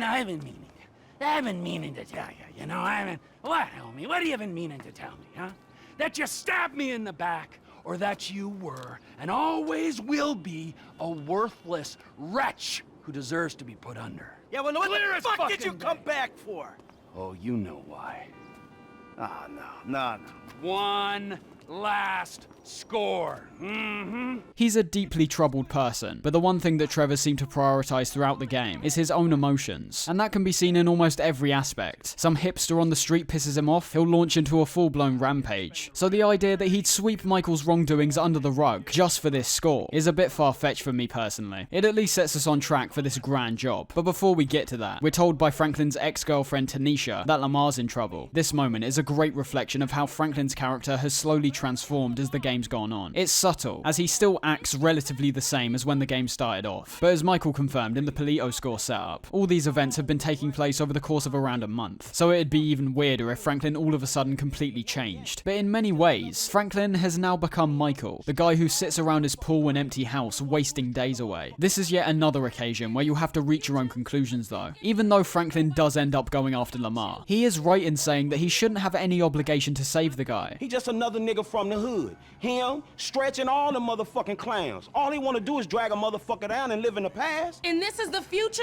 A big empty house with nobody who gives a fuck about you. Well, shit, it works for me, it can work for you, babe. Even though he's technically our friend, Lamar's never really done anything to help us out. And like Franklin says himself, the only times he interacts with him, it seems to be revolved around keeping him stuck in the past, criticizing the wealthy life he's now living. And although I think the mission we get is good, taking all three characters into the wilderness to go save Lamar, these are the situations that I wish were choices. You might have noticed that despite the variety of options we get during heists, almost every semblance of choice outside of those is completely gone, which is a huge shame, as if there's one thing the choices from GTA 4 needed, it was some refinement and expansion. Just imagine if they gave us the option to leave Lamar. I don't imagine it's something most players would pick admittedly, but it definitely has more of an impact compared to which crew member you're going to choose for the third time in a row. The mission is slightly important from the fact it reintroduces Stretch as an actual antagonist, but I'd say if they were trying to put him on the same level as people like Devin or Haynes, which judging by one of the endings it seems like they were, he's simply not. You don't spend anywhere near enough time with Stretch for him to be a truly villainous character, and to be honest, you spend so little time interacting with him that I don't doubt a lot of players won't even remember who he is by this point. Now that we're coming to the closing portion of the game, I think it's time we finally take a look at the Strangers and Freaks missions, which I've only mentioned briefly up to this point in relation to Tonya's tow truck missions. Now, there is tons of these scattered throughout the game, varying in both what you're doing and the types of people you're doing the stuff for. Much like the Strangers from GTA 4, most of these aren't self-contained one-offs, but instead a string of missions akin to a standard mission giver. The biggest difference, of course, is the content itself, typically not being simplistic goals like delivering a vehicle or dropping someone off. Since those are more relegated to the random events now, you are basically missing out on what I'd consider main content if you don't do these. Although I've got to admit, that's not the case with every single one. The highlights for me would be Paparazzo, which has Franklin getting involved with a guy called Beverly, giving us a greater insight into the more show-busy side of Los Santos. All the races against Mary Ann Quinn are brilliant for her sheer intensity alone. The rampages are technically part of these missions, although I'm not sure I'd personally categorize them as this. Besides that, it's still great to see their return. That's something else which the game does effectively in terms of its multiple protagonist setup, letting you experience both unique missions that only certain characters can access, while also experiencing the same types of missions from different perspectives. Grassroots is a good example of this, being a scenario where some random guy called Barry will give you a test of his weed while he's protesting for legalization. For Michael and Trevor, we get two really strange sequences where they end up fighting aliens and clowns respectively, but in Franklin's case we end up doing a few deliveries for the guy, until we just straight up abandon abandon him. Although there's tons of good stuff here, a large number of these are setups for collectible quests, both long and short. The short ones are things like the Vinewood souvenirs. Another very strange moment where we have to go around and steal things from celebrities for these 2 old British tourists. These are all quite standard, but we do end up getting a reference back to Vice City in the form of the character Willie, who previously was part of the band Love Fist. You'll notice that all of these collectibles are already shown on the map though, which isn't the case for most other ones here. There's absolutely tons, and annoyingly, there's enough stuff that they unlock to the point where I can't say they're completely unessential. Things like the monkey mosaics and stunt jumps are only required if you're going for their achievements, but the submarine parts, letter scraps, and spaceship parts all link to individual missions, and upon acquiring all of these, you'll get an actual reward, although in some cases it might not be worth it to some people. The letter scraps are arguably the most interesting of the lot, as you're actively tracking down a killer, and upon collecting all of them, you'll be able to read all these notes to piece together who actually killed this woman called Leonora Johnson. The thing is, outside of your own satisfaction that you could get when finding and taking down the killer, that's all you get. But in the case of the spaceship parts, we end up seeing some pretty cool alien technology, as well as being gifted a brand new unique vehicle that's only acquired by doing this mission. Needless to say, I'm a huge fan of these missions, and excluding the ones where you're tasked with collecting a bunch of obscure stuff would have likely been used as main content in any other previous GTA game. It's just the fact the entire experience is already so expansive that I imagine they relegated it to side stuff. They not only do a great job in segmenting and livening up the main story, but introduce you to some of the most memorable figures in the entire game. Putting collectible quests in these also has merit in its own right, as despite using a guide to locate all of these, I can't deny it was showing off parts of the map that I could barely recognize, simply from the fact the main missions don't necessarily guide you to some of these places. It's both familiarizing you and making you appreciate how detailed every single part of this game is. Meltdown is Michael's last big celebration upon the movie's release, although this doesn't last long. Upon arriving at the premiere with Jimmy, Devin turns up and outright tells us that he's got men round our house preparing to kill Tracy and Amanda. The last bastion of a person's defense is their home, and by invading it, Devin's basically signed his death warrant. The threat of your family getting slaughtered is bad enough, but having to actually defend from an assault within the house itself is fantastic, although I think could have led to much larger repercussions towards the endgame. It does remind me a lot of Breaking Bad, and how Walt was constantly trying to keep his work and home life separated, until they inevitably collided like what we see here. Michael's promises of keeping his family safe have now been proven wrong, but that aspect seems to be completely ignored, instead working on a level to show Michael's dedication to his family. Moving on to the big score, our 2 options are labelled as subtle and obvious, and despite me once again thinking the loud approach does lend itself to some amazing moments, it really makes almost no sense to pick. Don't get me wrong, the characters react with the exact same trepidation if you end up picking the obvious option, but when deciding to rob the biggest score in the entirety of San Andreas, anything but being subtle would assumedly lead to failure. Anyways, ignoring that, like the title suggests, this is basically the apex of the heists in this game, although it plays out the same as any other one, but just on a much grander scale. The setups for each are as you could expect, although I was definitely not a big fan of stealing the train with the skylift. That thing seemed to have a mind of its own, and constantly moved around when I was trying to position it. Outside of that, we're just collecting stuff as usual. The loud version of this heist involves some crazy moments, like drilling a gigantic hole into the bank and stealing the gold from the inside, and upon offloading the gold, having to fight your way through easily the largest and most powerful set of enemies in the entire game. It's intense from start to finish, just like it should be. The biggest risk here though is the pilot of the second helicopter, with me previously experiencing the repercussions of this by losing half the score just like that. I'd say this is arguably the most severe consequence in relation to the crews you pick for heists, as you end up losing so much money with no opportunity to ever get it back. As for the subtle approach, I do like the idea of infiltrating the place dressed up in disguise, even if there is a big pass you have to give in terms of both stealing the vans on a public road and also having forged identification that could easily be found out. Although like everything here, this could once again be a commentary on how some of the most vital organizations have worse security than nightclubs. I will say though that I don't think the overall payoff here equates to what we see in the obvious approach. It's effective, as we literally go in, take the gold and stroll right back out, but the set pieces are nowhere near as spectacular in my opinion. This time having a large segment revolved around switching traffic lights through a top-down interface, and as opposed to the large-scale firefight when escaping the depository, we end up fighting under a bridge, around a homeless community, having a poignancy in its own right, but simply not matching the scale at all. The final escape in this one does wrap things up quite nicely though, taking things full circle in a way, by heavily reflecting the jewelry store job, escaping from the cops, and then parking our vehicles in the back of a truck. And then of course we reach the end game. With the ultimate heist complete, you'd think that'd be the end, but with all the antagonists which are still floating around, there had to be a final big conclusion. There are multiple endings here, and despite appreciating the choices they give here, as always, they're hands down the worst choices in the entire game. Devin turns up at Franklin's house, and we're given 3 choices. A. Kill Michael for Devin. B. Kill Trevor for the feds. Or C. Save both of them, and take out everyone who who screwed us over. Now, it's not even hidden at all. We literally get told these exact options. So unless you've got a real grudge against either Michael or Trevor, the third option is quite literally the only one that makes sense. Both of the alternate endings, those being options A and B, as Death Wish has been confirmed to be canon, makes no sense in terms of anything. Franklin would never do this, for one. He's only been shown to be consistently loyal throughout all of the events in this game. Second, the tone is completely different from everything else. There's not really one point in the story which even goes as dark as some of GTA 4's lighter moments. So to end the game off by either brutally burning Trevor alive or throwing Michael off an industrial chimney creates an impact in its own right, but doesn't fit at all with anything else. The most these endings do is reveal more about our characters, with Michael actively helping you out in killing Trevor and firmly solidifying Franklin's path to becoming just like the man himself. And also Trevor completely cutting ties with Franklin, which proves all along that he was absolutely truthful when it came to his loyalty for Michael. What's even worse is that upon doing one of these endings, you'll naturally not be able to play as either of the characters you kill, which despite potentially locking you out of content, could have been a good consequence for your actions. But by simply replaying the mission once and choosing option C, everything's put back to normal. At the end of the day, these options simply didn't need to be here. They're interesting, sure, but make zero sense and have no impact, due to how they can be swiftly undone. As for Death Wish, this is one satisfying conclusion, which unlike the other endings, fits perfectly with everything else we've seen, and caps the game off by tying up all loose ends. With the help of Lester and Lamar, as well as obviously Trevor and Michael, we organise a plan to take out all of our biggest threats in one go. This all starts with a showdown between Merryweather and the FIB at the Foundry, holding off against tons of enemies both on the inside and out, and after that point we've got 4 targets to eliminate, some being far more impactful than others, but still ultimately feeling like we're settling the scores with these guys. A detail I've always really liked here is how each character goes after a separate target, but most importantly, it's never the ones which directly affected each 3 characters individually. For example, Michael ends up taking out Stretch, who he's quite literally never met. Franklin takes out Wei Cheng, who's arguably been Trevor's main antagonist, and Trevor takes out both Steve Haynes and Devin Weston, the first of which being Michael's main antagonist, and the second being everyone's biggest threat. It gives that sense of collectiveness between the trio, which is majorly appropriate for this ending. Despite enjoying this moment, I think it's impossible to say it's not at least somewhat rushed in getting to the finish line. You'd at least expect people like Haynes and Wei Cheng to be fairly difficult to find, but in this case, Lester seems to be able to track them down instantaneously. Despite that, it's all good stuff, and even though GTA 4's ending is my personal favourite, because I've clearly got an affinity for the most depressing outcomes possible, the ending we get here is one of the best in the series, perhaps trailing slightly behind San Andreas, due to a slightly greater build-up in my opinion. And with one final push sending Devin Weston cascading into the ocean, our characters quite literally head off into the sunset.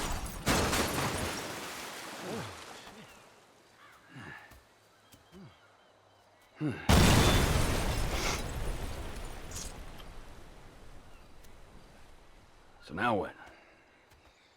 Now we keep a low profile and get on with our lives. As friends. Well, do I have a choice? No, not really. All right, then. As, flawed, awful, totally uncomfortable, and poorly matched friends. Absolutely. Oh, that's perfect. Then we can get back to the kind of capitalism we practice. Shit, I don't know how much more better that is than Devin's kind. Ooh, hypocrisy, Franklin. Civilization's greatest virtue. Jesus, your therapist has a lot to answer for. I know, I still hate myself. But hey, at least I know the words for it now. Yeah, but I hate you, and I know the words for it. So does that mean I don't have to go to therapy? Look, man, you 2 motherfuckers terrify me of that middle age. I'm good. You're right to be afraid, Franklin. Yeah. Be very afraid, Franklin.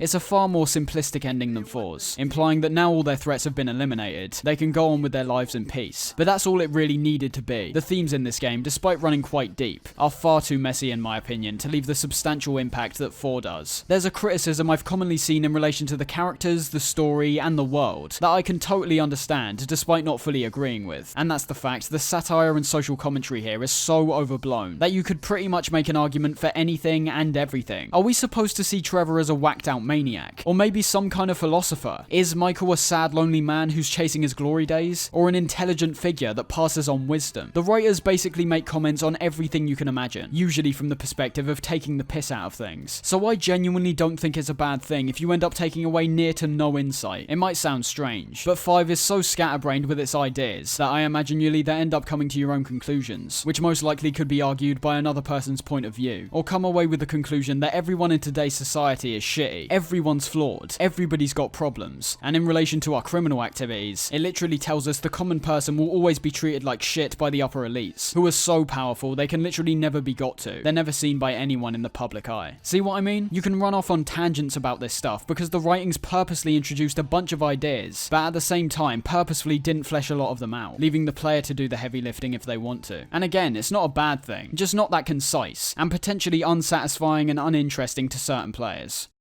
And before we wrap up, we of course have to take at least a brief look at GTA Online. Now, this is a tricky one, as despite spending some time reacquainting myself with the multiplayer, I feel like I've been away from it for so long that I've reached a point of no return. I don't feel like I'll ever be able to catch up with any of the storylines, or be able to acquire any of the new equipment and vehicles, simply because of how much stuff has been added. For people in the know, I stopped playing seriously around the Bikers update, which came out in 2016, and since then, an absolutely ridiculous amount of content has been added through updates, featuring everything from nightclubs, arcades, jetpacks, and even a goddamn supervillain lair. There is so much stuff to see here, but let's take a step back and look at everything through the eyes of a brand new player. Comparing it to GTA 4's multiplayer makes that iteration appear like a joke, as from the get-go, we're immediately given the chance to create an entirely personalized character, and are then given an intro mission from Lamar. An important thing to realize about this mode is that it's been going on for so long. The storyline that accompanied it started off as a prequel to the events in GTA 5, and in the last few major updates, has confirmed it's actually gone into the future, basically making this GTA 5.5. Everything in terms of the customization and character skills is carried over from the base game, but the personalization has been so drastically expanded that it becomes more frustrating compared to anything else. This is because of a number of reasons. I could mention how including this stuff in the base game would have been nice, with things like car hydraulics and brand new special vehicles only being accessible here, but the worst thing this relates to is one of the main reasons some people have completely turned on Rockstar within recent years, and to be honest, it's made me question the company too. Not the development team, remember. It's important to distinguish that those who are in charge of creating the content are much less likely to have a say about how much it costs and the prerequisites required to attain the stuff. But I'd say GTA Online is tied with games like CSGO for some of the most dreadful business practices I've ever seen in a video game. When people talk about microtransactions and how they can effectively ruin certain gaming experiences, this is the kind of thing I can imagine is floating around their mind. Shark cards. In GTA Online, there is a genuine sense of economy, and it is not fun in the slightest. This is a problem, and yes, I'm defining it as a problem, that's plagued this game for years now. It's made the experience so restrictive and polarizing to newcomers that I can imagine many people thinking it's pointless even trying the mode. Those who have either spent years attaining huge amounts of cash, or simply bought shark cards with real money, are given access to incredibly overpowered equipment, and also the most exciting content that's featured here. This is where the flaws of the mode become very present, and reveal the entire experience to simply be an endless cycle that ultimately boils down to pay money to access content, content gives you money, use that money on future content. But it's important to note, things didn't start off that way. During the period when heists were getting introduced, there was far less stuff than we have now, and I'll be honest, I preferred the experience so much more. This isn't based on some kind of blind nostalgia either. All you need to do is go into a lobby nowadays and the comparisons become obvious straight away. People floating around with jetpacks, flying motorcycles and cars. I think I'd describe it as some of the most isolating moments I've experienced in an online landscape. It always appears that by not investing a huge amount of time into the mode, you're actively punished. If you don't want to spend your time mindlessly grinding vehicle deliveries, or doing the same heist you've been doing for the past few years, that's fine, you just won't be able to afford anything in the future updates. You can't buy houses, you can't buy businesses. It's basically giving us three options. Play our boring, lifeless game non-stop, pay us to essentially cheat your way through the game, or fuck off. I'm very passionate about this, as you can tell, but that's because I hate seeing these experiences be completely tainted for players who only want to show support to a game and a company they admire, even though some of the content here is genuinely good in places, like the Contract update featuring Dr. Dre and the return of Franklin, and to be honest, all of the heists, if you can actually pull them off. It's an experience that's completely marred by the business side of things. The amount of vehicles, weaponry and clothing, on top of everything else they offer here, easily makes this one of the most fleshed out and ambitious online modes on the market in my opinion. But it all comes back to money again. If you can't afford it, you're never going to be able to experience this stuff, and I feel that aspect of things becomes even more shady when you realize the absence of this stuff in the base game. They added a few things early on, but you're honestly telling me they couldn't add some of the stuff that most people would actually want to use. It once again seems like they're purposely locking you out of this stuff and incentivizing you to pay your way to it with real money. And for a game that's already noted as one of the best-selling games of all time, the greed is borderline insane. I don't know how they thought they'd get away with it, but they've 100% proven they have, with GTA Online still having a huge community years later that lap up every single piece of new content they get. It's not an awful mode in the slightest. Messing around with friends friends in a GTA sandbox has never been this expansive before. And assuming you can afford all the expensive things on offer, you'll likely have a fun time with those as well. It's a game mode that had the potential to be something amazing, but like many other multiplayer focused games, found itself with a toxic fan base filled to the brim with hackers and cheaters. And also, over time, due to how much stuff they've added, it seems to me like the engine can't really handle it anymore. Despite only being able to hold 30 players in a lobby, performance issues are blatant from the get-go. It runs nowhere near as well as the base game does. But overall, if I had to pass a sweeping judgment on the mode, it's that in many ways, you get out what you put in with this. Although the hours of grinding this mode encourages may sway people away from it, perhaps only being something they play with friends from time to time, ignoring the large bulk of content that's locked away.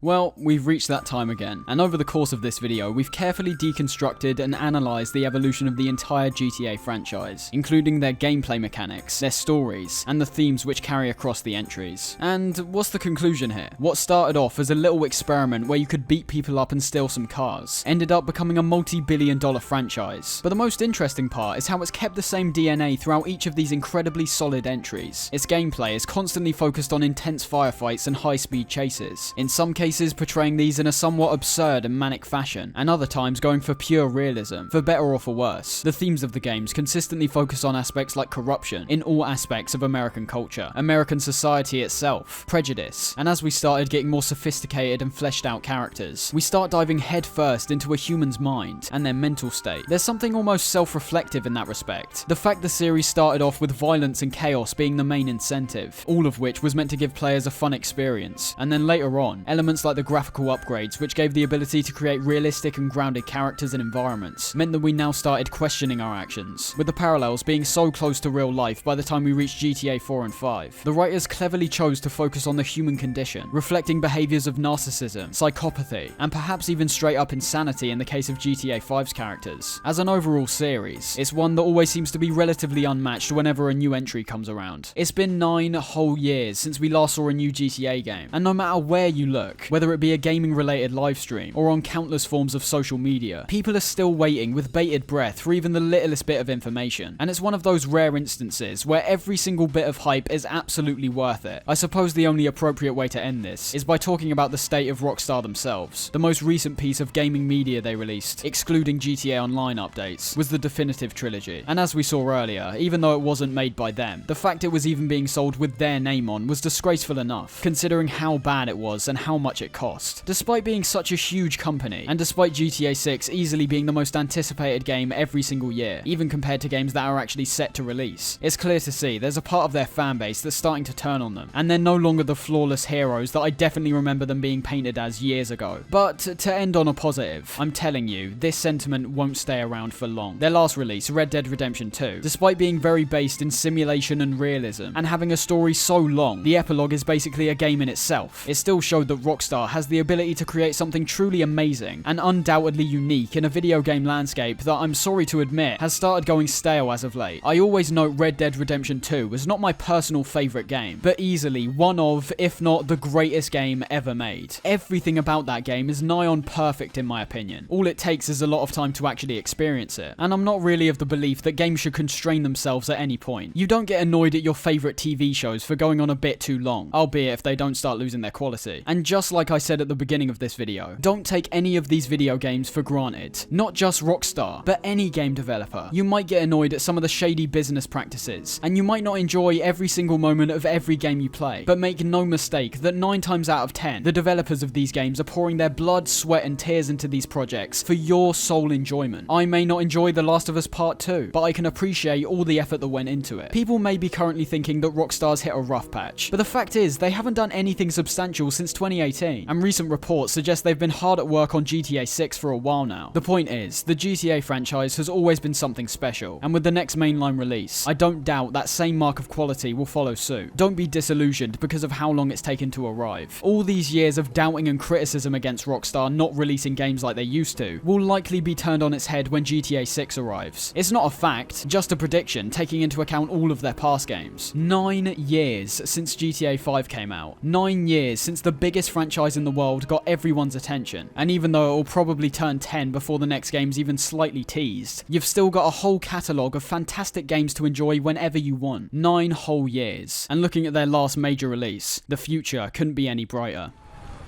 See you around, officer.